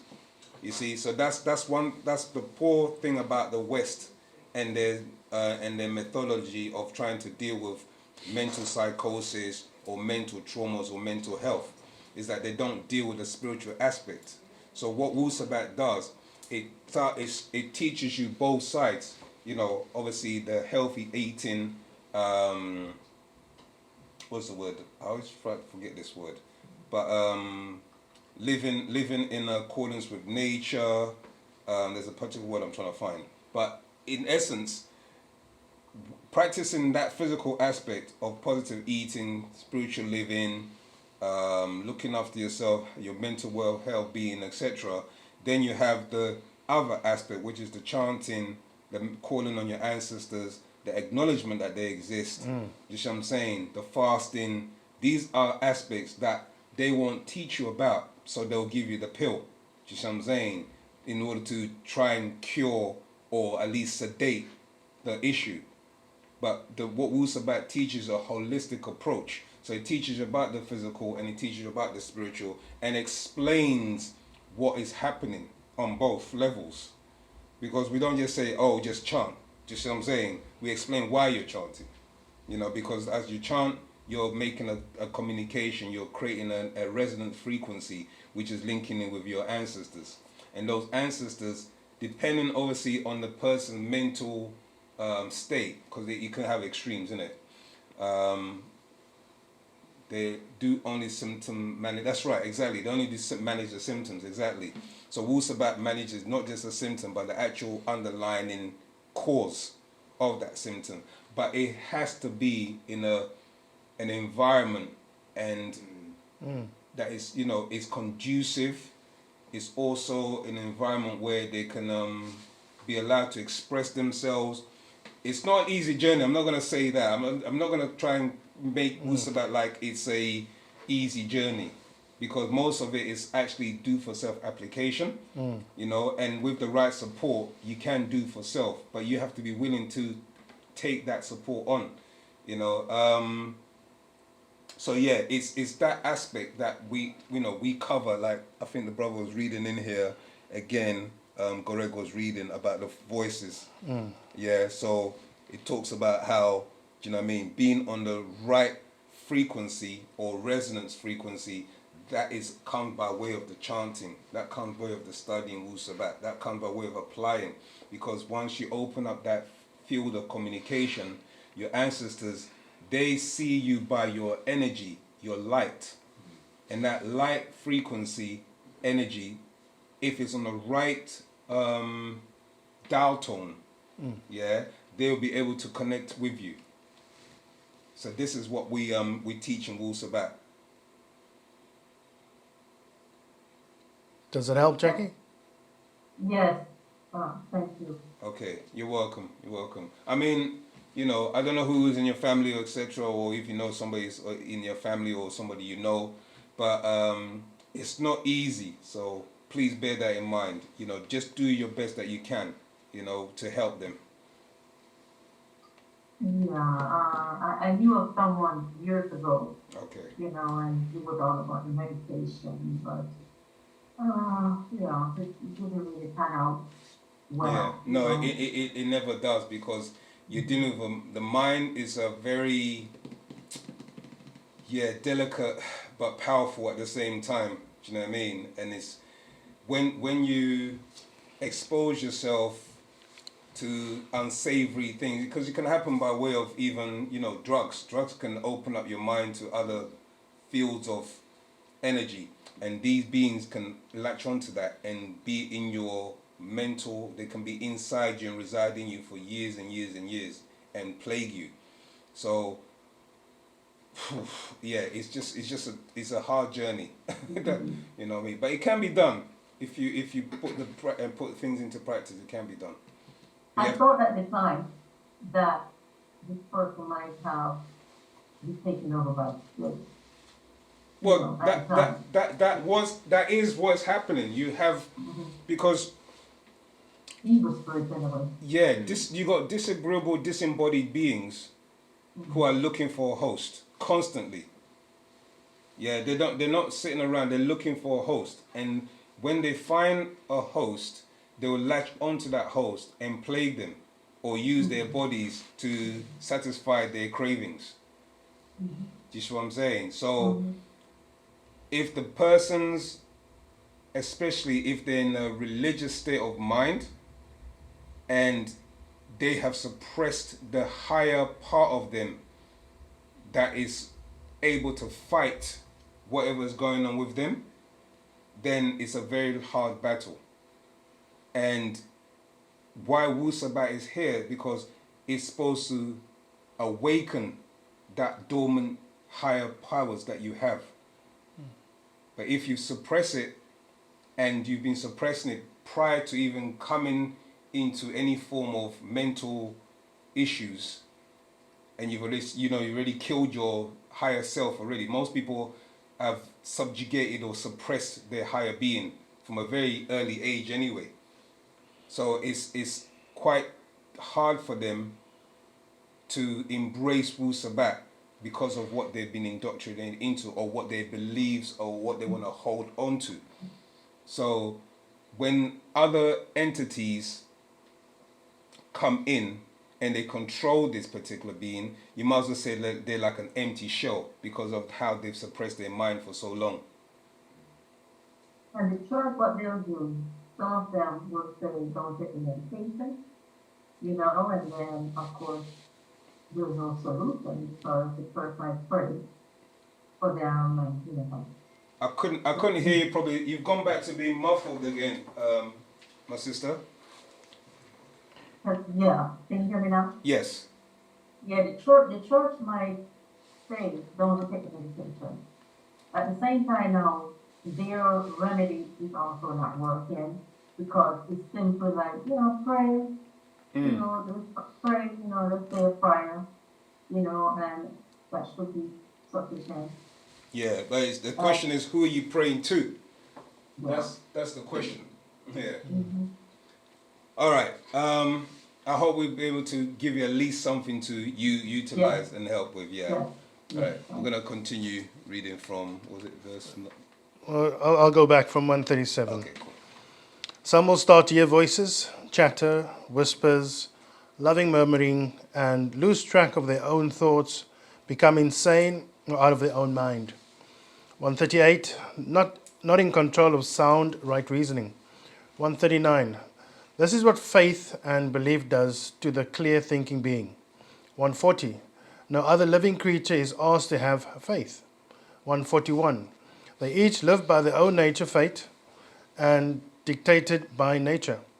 142, only humans are offered religion or an opinion and asked to forget reality, facts, confirmation, and to trust in unseen forces, while their inner voice tells them to stay on their center, comply with what you are, nature's supreme being. 143. The talking being, the being with reason, choice, or will. 144. The African creature, Nagaru, Negroids, were given a voice box 54,000 years ago, first tested with the African grey parrot and the baboon to see if it would be able to mimic or repeat sounds it hears and construct sentences. 145. It worked, so we did the same to the African of 54,000 years ago, making humanoids able to communicate and exchange thoughts. 146. You, Nagaru, Negroids, before lower breeds could speak, write, carve, and sing. 147. Then you mix fluids with lower created human's kind, who could not speak, or articulate until 9,000 to 6,000 years ago. And 148, and from the one language given to you, Nagaru, Negroids, in Africa were born tongues and dialects. 149, as they tried to pronounce words of the one language and could not, thus many tongues were formed. 150, when you mixed your DNA, your divine DNA with lower creatures, you birthed a kind of man, man's kind. 151, you were a human being. 152, they are just beasts being human. 153, Nagaru, Negroids, the original, were the only being who exists on the real straight line, a sarat, etheric cord of divine life linked to your Salafu ancestors like an open straw, and they fed you reason. 154. They took the line and formed the circle, a never-ending life for you, until you broke it by mixing your seed, which opened the circle of time, set the clock of death in motion clockwise. 155. That which was unlimited now has limitations. 156. The one supreme race must be cleansed inside out and outside in. 157. As absolute divine nature is infinite in all directions, from you in your center as the black dot. 158. Eternal, who sets the course of your own time, place as Papaut, the all, in Paut, all. 159. All other races are parts of the original one supreme Salal race, Nagaru, Negroids. 160. Thereby, all limited, thereby are limited because they will run out of expansion formula or existence time as an individual entity became diseased and will seek to feed off your ba'a, soul. 161. Your damam, blood, your jasad, flesh, by attracting you with emotions, lust, luster, fame, fortune, and pleasure. 162. Or they will fade, yet you must not trust them. 163.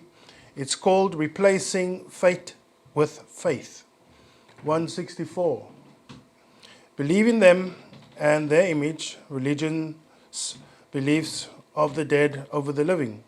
165. Know that all beings are, in fact, one being known as absolute, unique, nature in all. 166. The one supreme race, Panagaru, the Negroids of Afafreye Ka'a, Africa, who are the creator of the circle of order and time during the existing time of this universe. 167. Not only do all organisms live on a formula circle of self, yet also on the finite or infinite formula of time, from the circle unlimited to the square 4 points of limited time of living. 4 by 6,000 equals 24,000. Sorry, pause there, because I want to just expand on that. This is from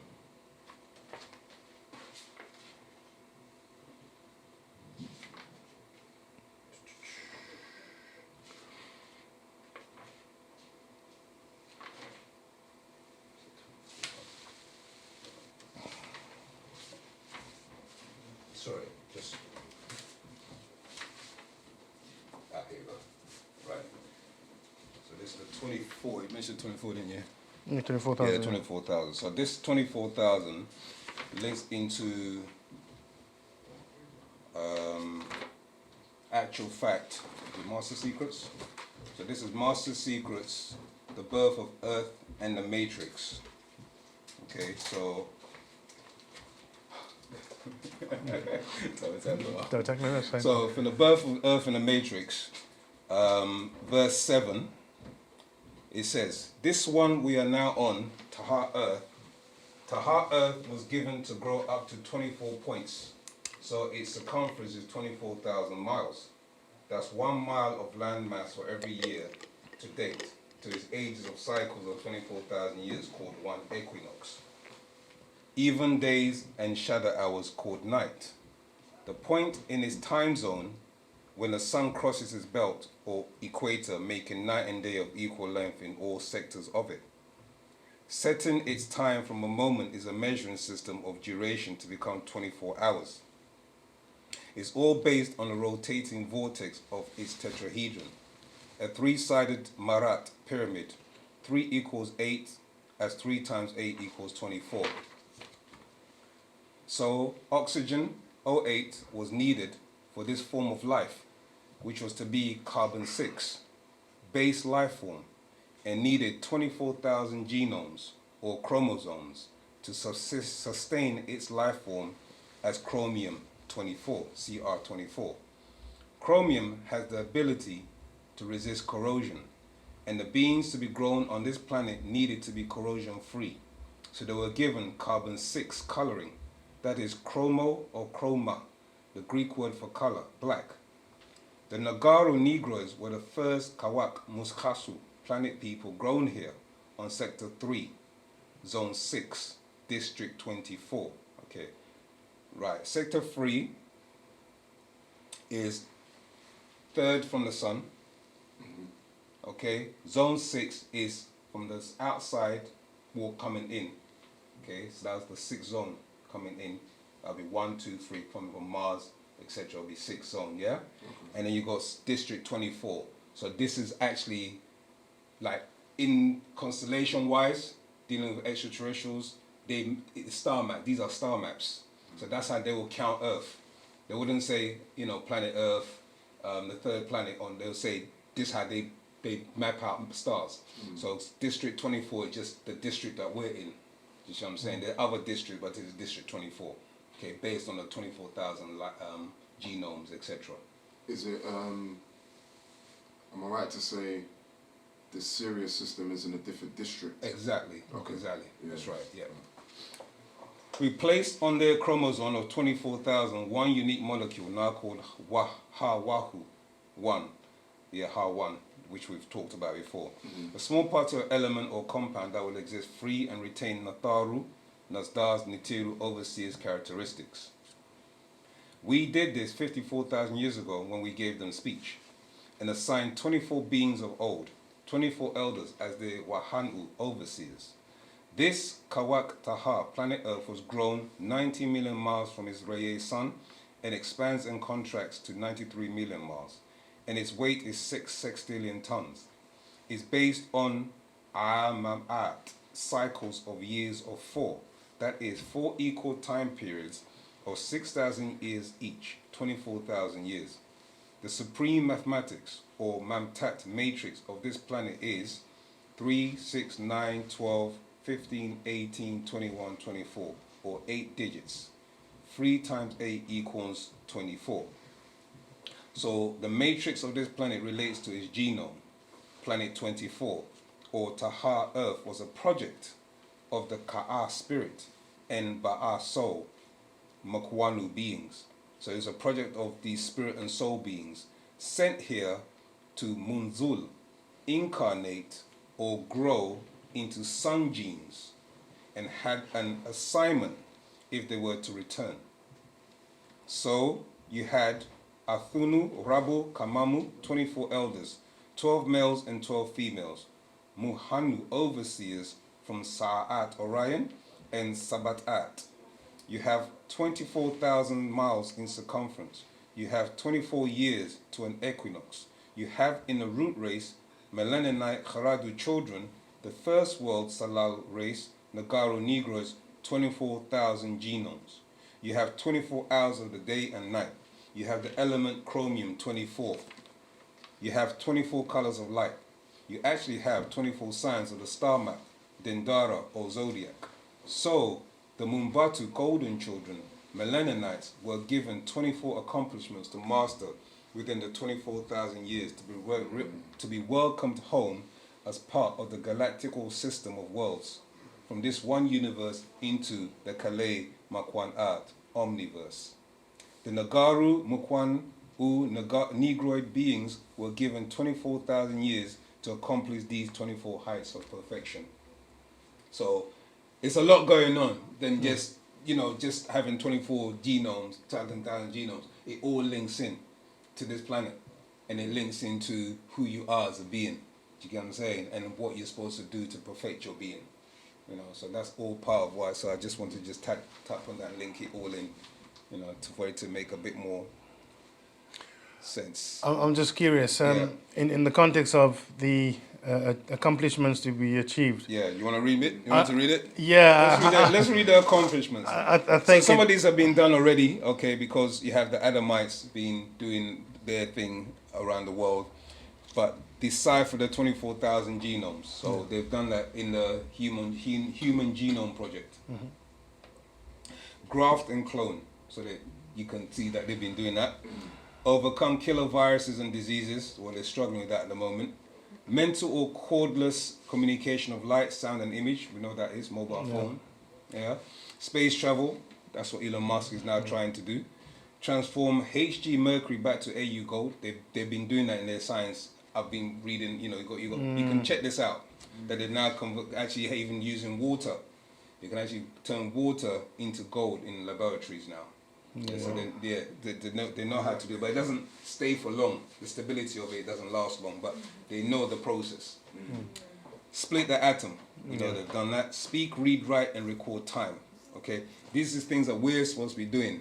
You see what I'm saying? As we are learning through Wu-Sabat, the information is going to come to us, and the Garu are going to be doing. So if you see, it's all around the world. So it's not necessarily Sabians, it's Nagaru. Because it's in your DNA.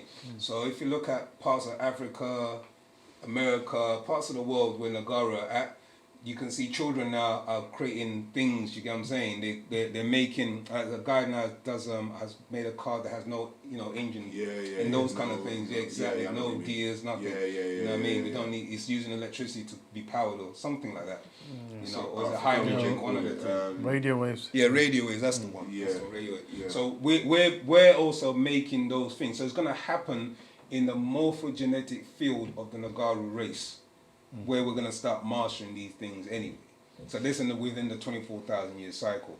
So that's now coming, has started happening now from the year 2000, so 1967 when the master incarnated, etc. So I'll go on. Speak, write, read, write, and record time. 9 organ transplants. 10 genetic manipulation. 11 flight. 12 construction. 13 time travel. 14 discover the 3 sun solar system, Razak or Marzak. That they've actually alluded that they've seen a 3 tri-solar system, just what I'm saying, with planets around it, but they haven't actually said that it's risk. But they know risk exists. Before they would laugh at the master and ridicule him, people on like, oh, man from planet Risk, he must be crazy. 3-star solar system exists. So now what are you going to say? Are we crazy now? So master music's math in relation to light and sound. Agriculture. Find a gateway or wormhole. Uncover the depths of the seas. Uncover the inner earth's realms. Know their being inside out, outside in.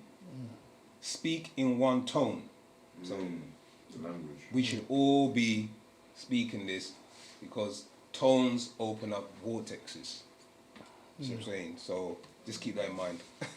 Teleportation. Uncover the 120th element. The master is not going to give them what that is yet because they're waiting for him to drop what the 120th element is. Because most of the time they're waiting for him. When he puts something out, then that's when we've discovered it. Communication with the spirit world, both dead and extraterrestrial. Well, we're beginning to do that now as well. Do you get what I'm saying? We're now teaching Wu-Sabat that you make an altar to your ancestors, you communicate with them, etc. So that's happening. So these were to be accomplished before the hourglass or 24,000 years ran out. This has been done on this orb because of hybrids of mankind who by their taba'a nature was made to be a distraction and have for the past 6,000 years done just that. Distracted the Nagaru Negroes from a Rakei spell of mental sleep. So they put us under that sleep to distract us from actually doing what we're supposed to be doing. Okay, so that's where it ties into. I mean, there's more, but obviously, if you can get it's called Master Secrets, The Birth of Earth and the Matrix, series number 1. Okay. I think what stands out is the accomplishment number 20, know their being inside out and outside in. And I think that ties in a lot to the questions that were posed tonight about the inner voices, about being out of control.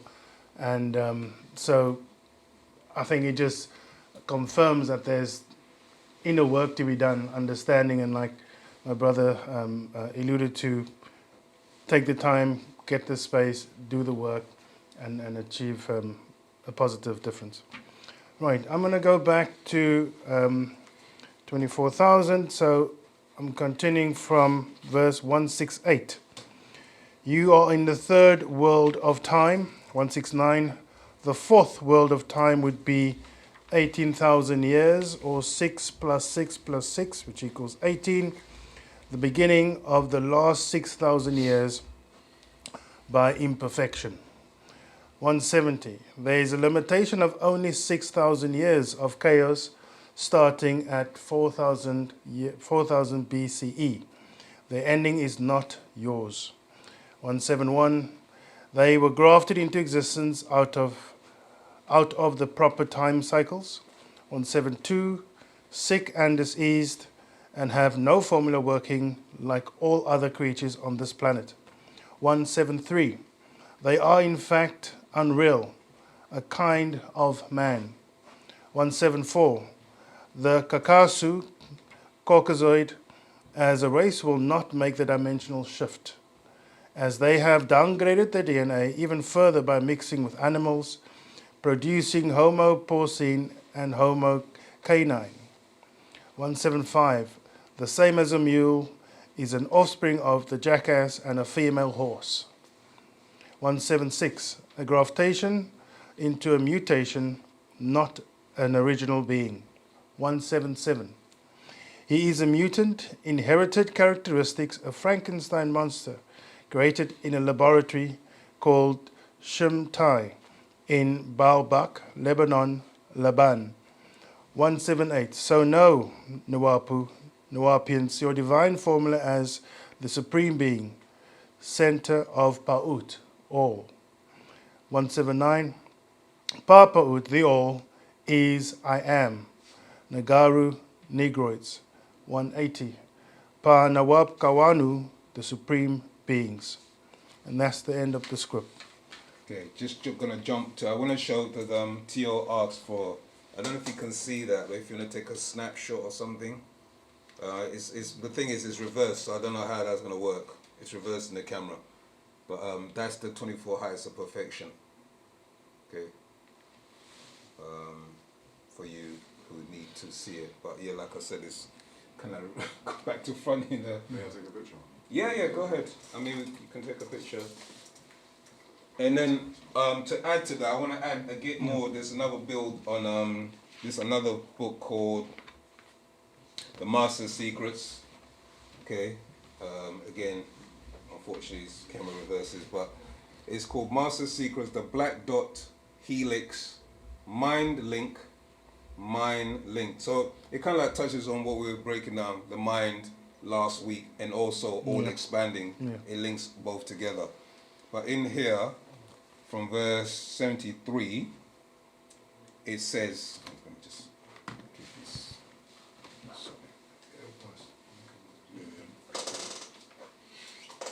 So just bear with me a sec.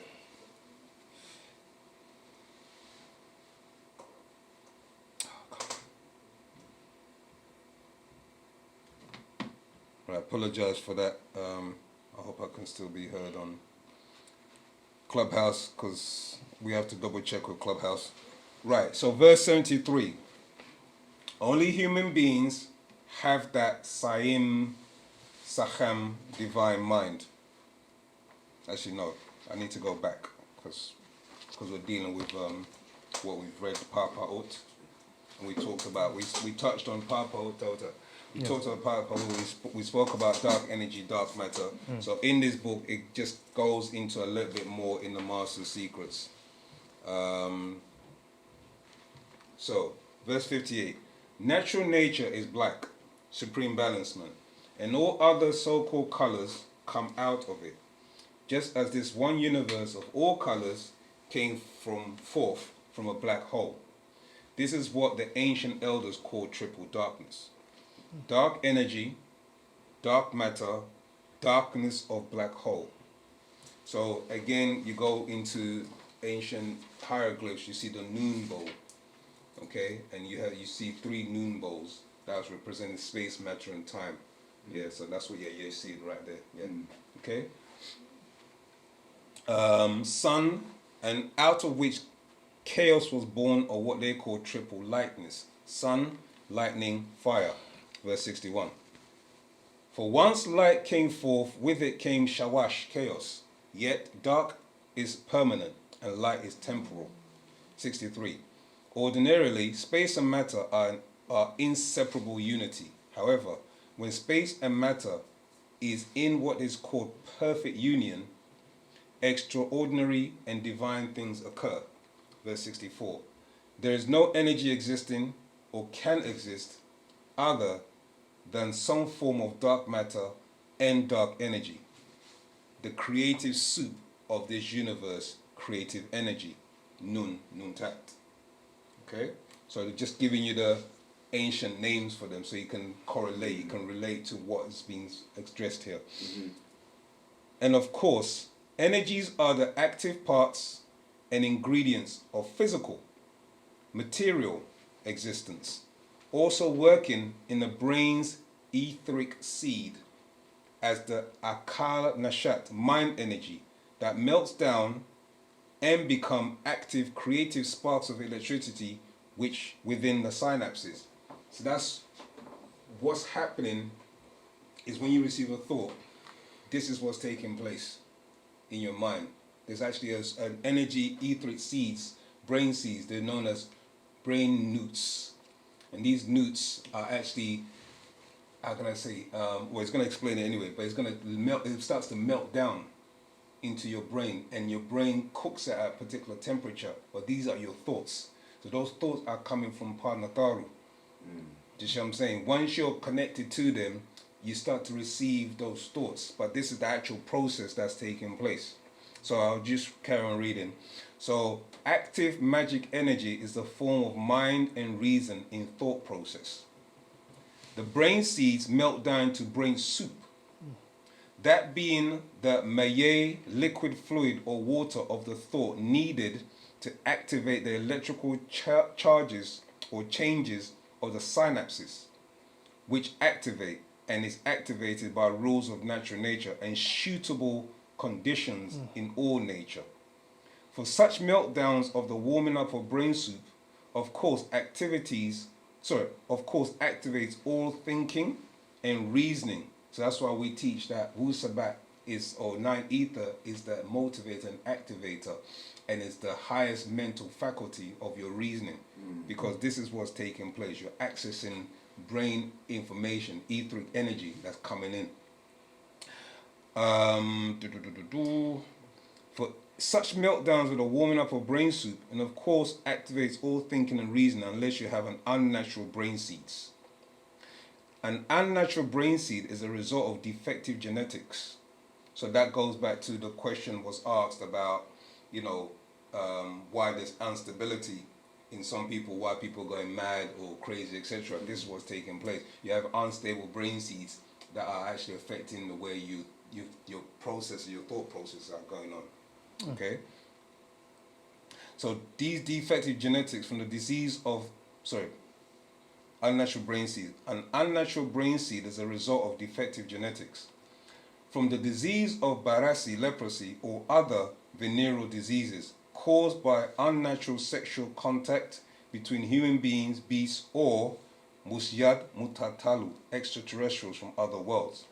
Okay, I think there's a question asked about, can a parasite be called demons in a person's body?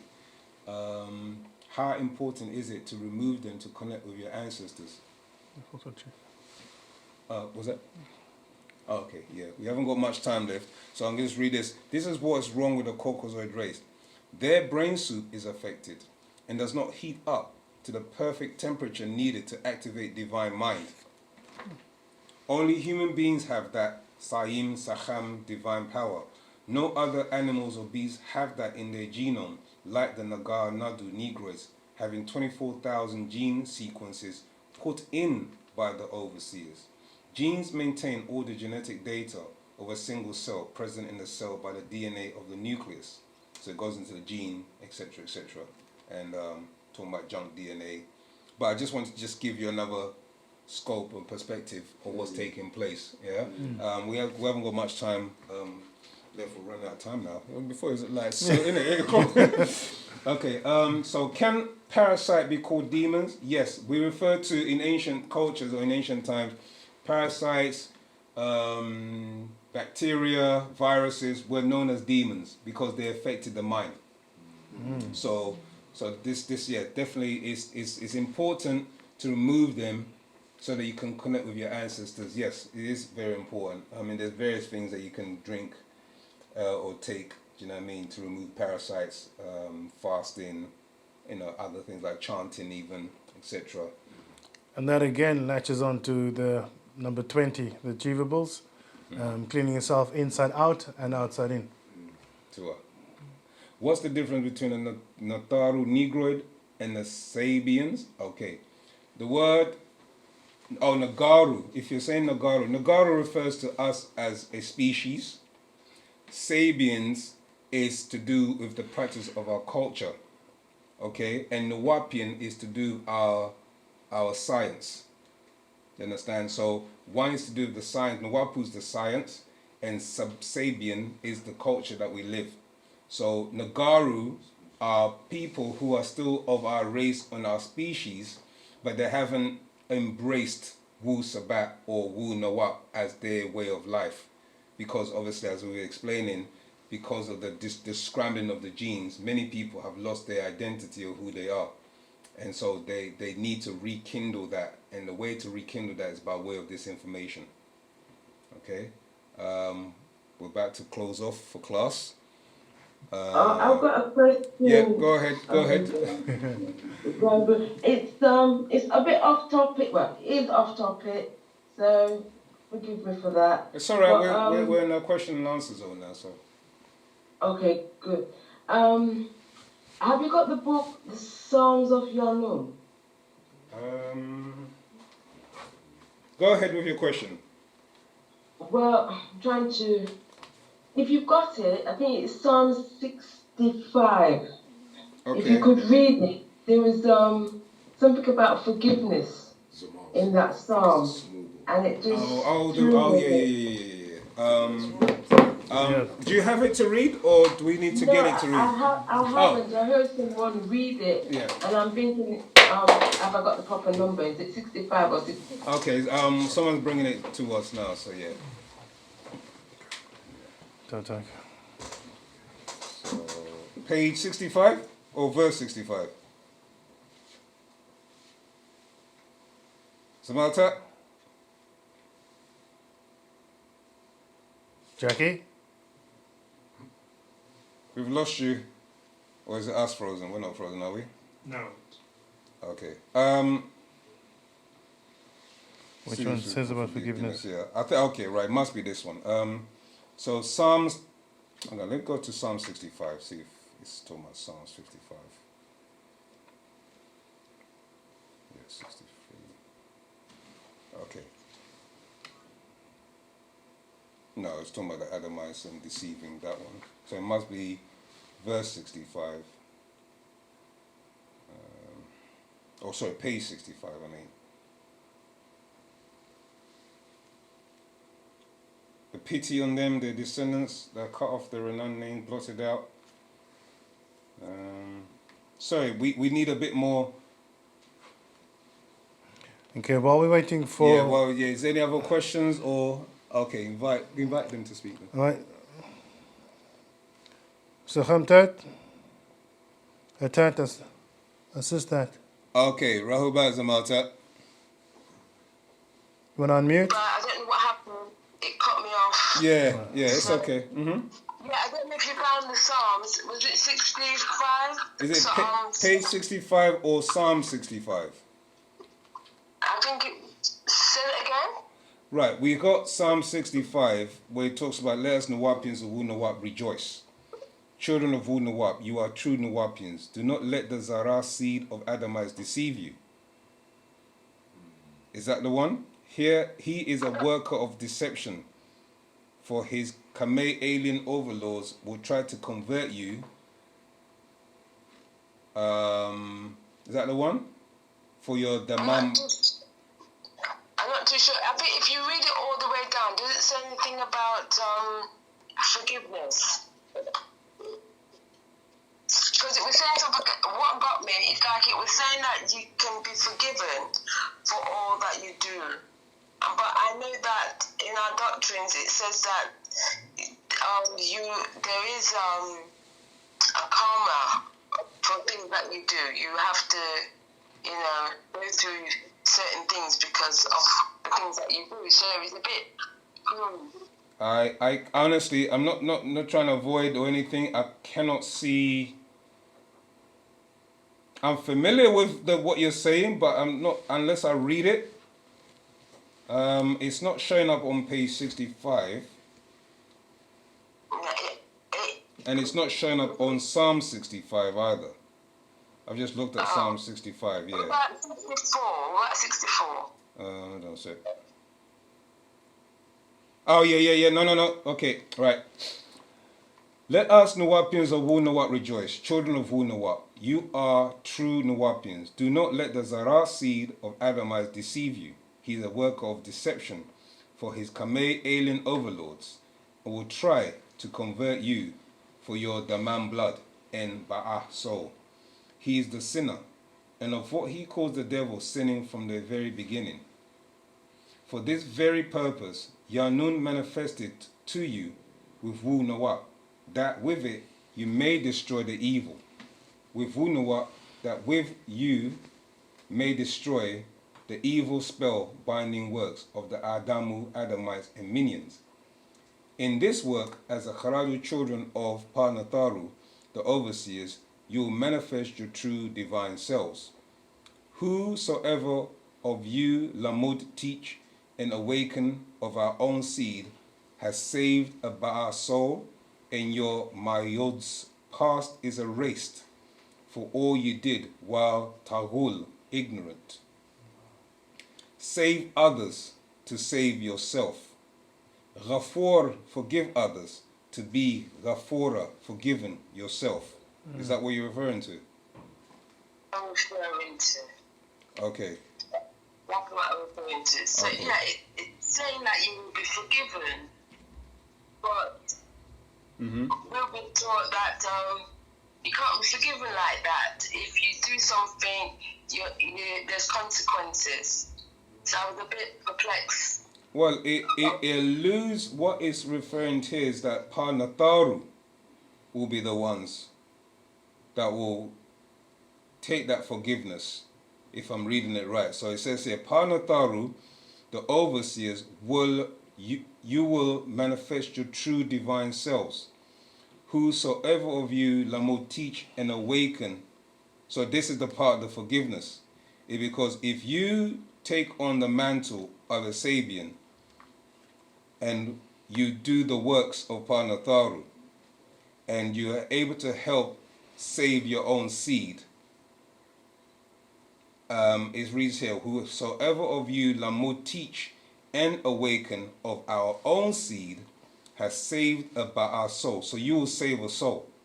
And your Mayud's past is erased for all you did while Tahul, ignorant.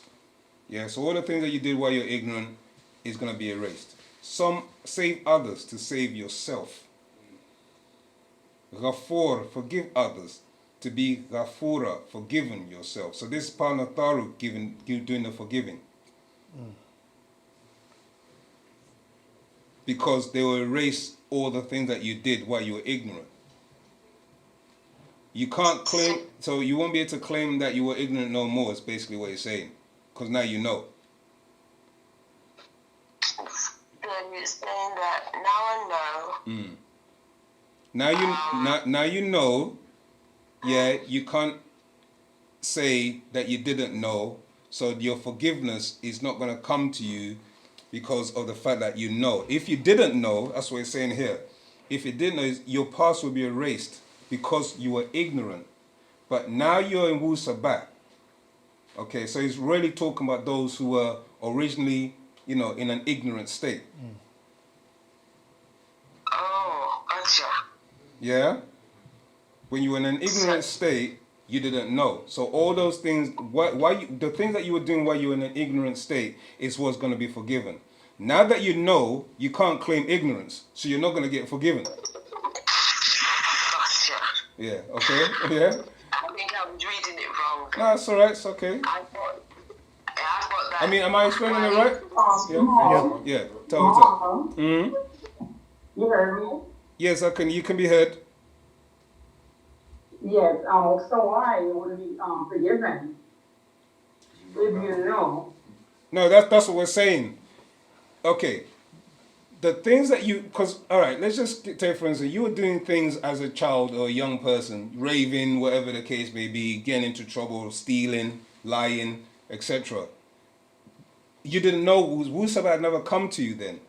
You were living in the Adamites world. You were living in the Mukasu world. So you were doing things that was against your natural nature. You with me?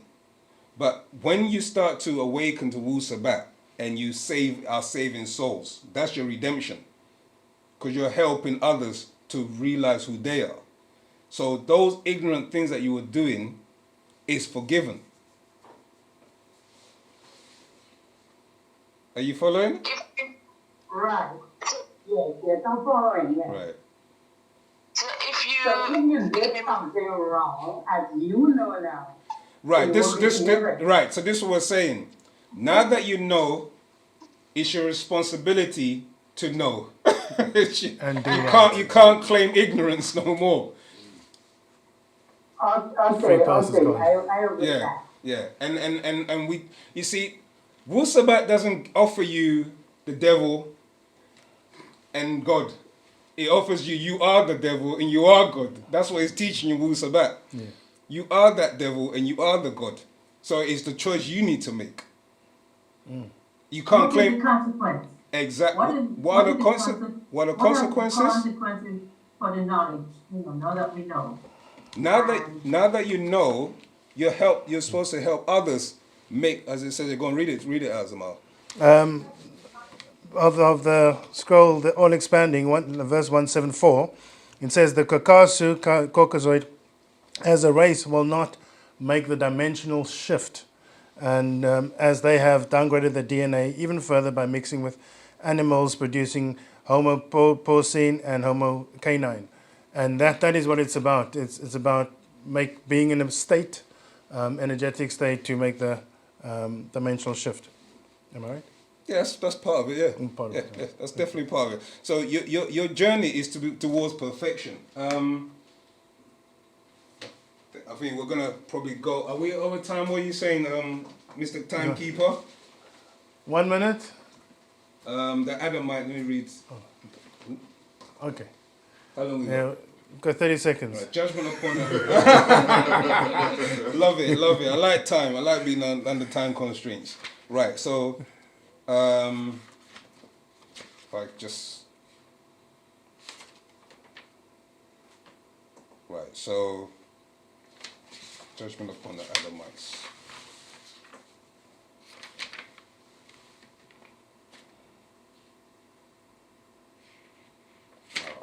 Where are you? Right now, I'm definitely under the kosh now because I can't find it. Is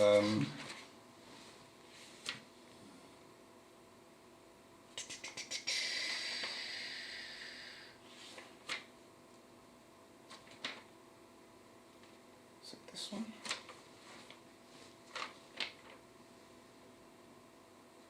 I think I've selected the wrong one. Sorry, Zamata. I thought it was that one, but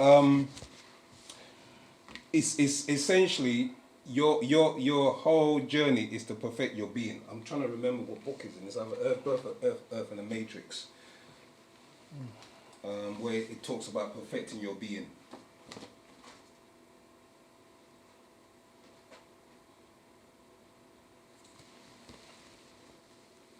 I've got another quick question. Yeah, go ahead. You know when they say that if you die, you've got this 3 situations going on. You can walk into the light. You got the multiple color light, or you can go into the darkness. If because of where we are in the 24,000 year cycle, if we reach that situation, we wouldn't be able to reincarnate into the colourful light again, the colourful doorway, because if you're going to reincarnate back on Earth, it would be in turmoil, if you know what I mean. If the world's coming to an end, so to speak, we wouldn't be able to come back. The world. When you're saying the world coming to an end, so to speak, are you referring to? Remember, the world that we exist in, their world is coming to an end, not ours. Ours is just beginning, because we're in the 24,000 year cycle. That's the renewal of our way of life. Remember, it says every 24,000 years, the master being incarnates to renew your way of life. So the 24,000 years have started for us. So this is our world now. We're shaping it. Yes, Lamar, but in my head, I've got it that there's going to be kind of a replenishment. So disaster will strike this planet. Yeah, that's right. So this is why a being has been sent to help prepare you so that you can make the transformation. Out of this planet, Exactly. So that's what I'm trying to say. So so that scenario about coming through the colourful door and coming back into this. Well, okay, right. Yeah, they're not destroying the world. What that we're talking about, the Nagaru world, okay, is that it's being destroyed, their economic system, etc. Just what I'm saying, the foundation of their culture is being destroyed. And they're also going to be wiped out because of the fact that their genes are weak. So that's part of one of the reasons for the COVID virus. Yeah, the COVID virus was to reduce the population. The problem is because we're so mixed in now with Nukasu and other races on the planet, our genes have now become weak. So we also, some of us are not going to make that dimensional shift. In fact, a lot of us are not going to make that dimensional shift because we're so far removed from who we are. So if you're taking heed to the warner, which he's explained, you know, the most important thing at the moment, obviously, we know is to love and unity. But the other aspect is the coming together, to work together, to build a community together, speak your own language. Because the language, okay, what it's doing in the atmosphere is changing the frequency of the atmosphere. Every time we, just like the way the English language has been spoken or other Latin European languages are spoken, is because the frequency is changing the way we think. And the frequency of the tones, okay, is actually affects the energy of the environment. You see what I'm saying? So we have to do this by speaking our own, living our own, wearing our own, eating our own, practicing our own culture. That will change who our 24,000 cycle will be ours. We will claim that. But we also have to show that we're worthy of it. I'm a bit off. And when I say that is because I've got it in my head that a meteorite is going to come and this world is going to be not completely wiped out, but there's going to be some disaster. Yeah, that's right. There'll be portions of the planet destroyed. But this is part of why we have to learn to come together and learn to speak in our own tones. Because once you're in your own mind, when they communicate to you, if you raise yourself to that level, they'll be able to communicate to you so that you know where to go. Okay, so it's like I'm worrying and I shouldn't be worried. Yeah, basically, yeah, you're, yeah. I mean, okay. Do you remember who's watched the movie Close Encounters of the Third Kind? Okay, try and watch that movie. It's a very old movie, but in there, these people, individuals, just get a calling. They have to get to this place, and they do whatever is necessary. Their their relatives and parents think they're mad, but eventually they get to this place, and it's in a mountain, it's in an enclosure, and they get into the mountain, and this craft lands. But the importance of the movie is that they were speaking in tones, and you probably know this tone. Right. So those were the tones. So if you take it now to what we're speaking, Nuwapic is the tones. And the tones is what's going to calibrate your DNA. And that DNA, when you're transforming from the inside out and outside in, as the brother is explaining, you have to turn yourself inside out, outside in, to receive your barytheric gland, to receive this, to be able to open the vortex, because tones open vortexes. So all of these things is what we need to be practicing. So if there is a catastrophe, wherever to hit, anywhere on the planet, and we're guided to the right places, then we'll be able to go through the vortex because we've transformed ourselves and been prepared in order to, survive the compression. Because remember, your DNA and everything, your molecules being literally converted inside out and pass through a wormhole onto another side, and then you'll be reconverted. That's what's going to happen. But if you're not strong enough emotionally, spiritually, etc., you'll be born premature. Or you get stuck. And that's what they showed you in the Philadelphia experiment. Because the guy was so emotionally attached to his wife or his loved one, many of them didn't have the zero time reference and they weren't calibrated. This is what Nwapu's doing for you. This is what the language is doing for you. It's recalibrating your genetics. So the speaking of it is what it's doing. It's shifting those actual GTCA, those what they call the adenosine, guanine, cytosine, etc. It's actually reconfiguring it and building you as a building block and transforming you. That's what the language is doing.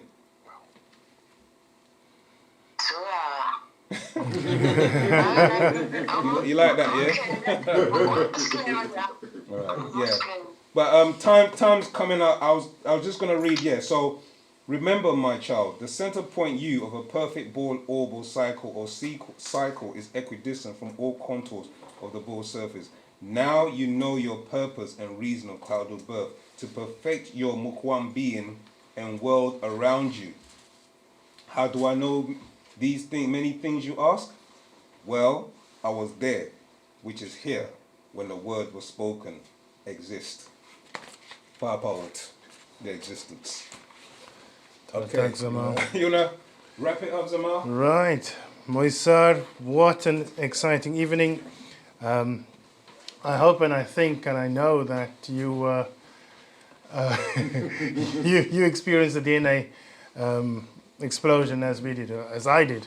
And yeah, thank you for being here. Thank you for joining us tonight.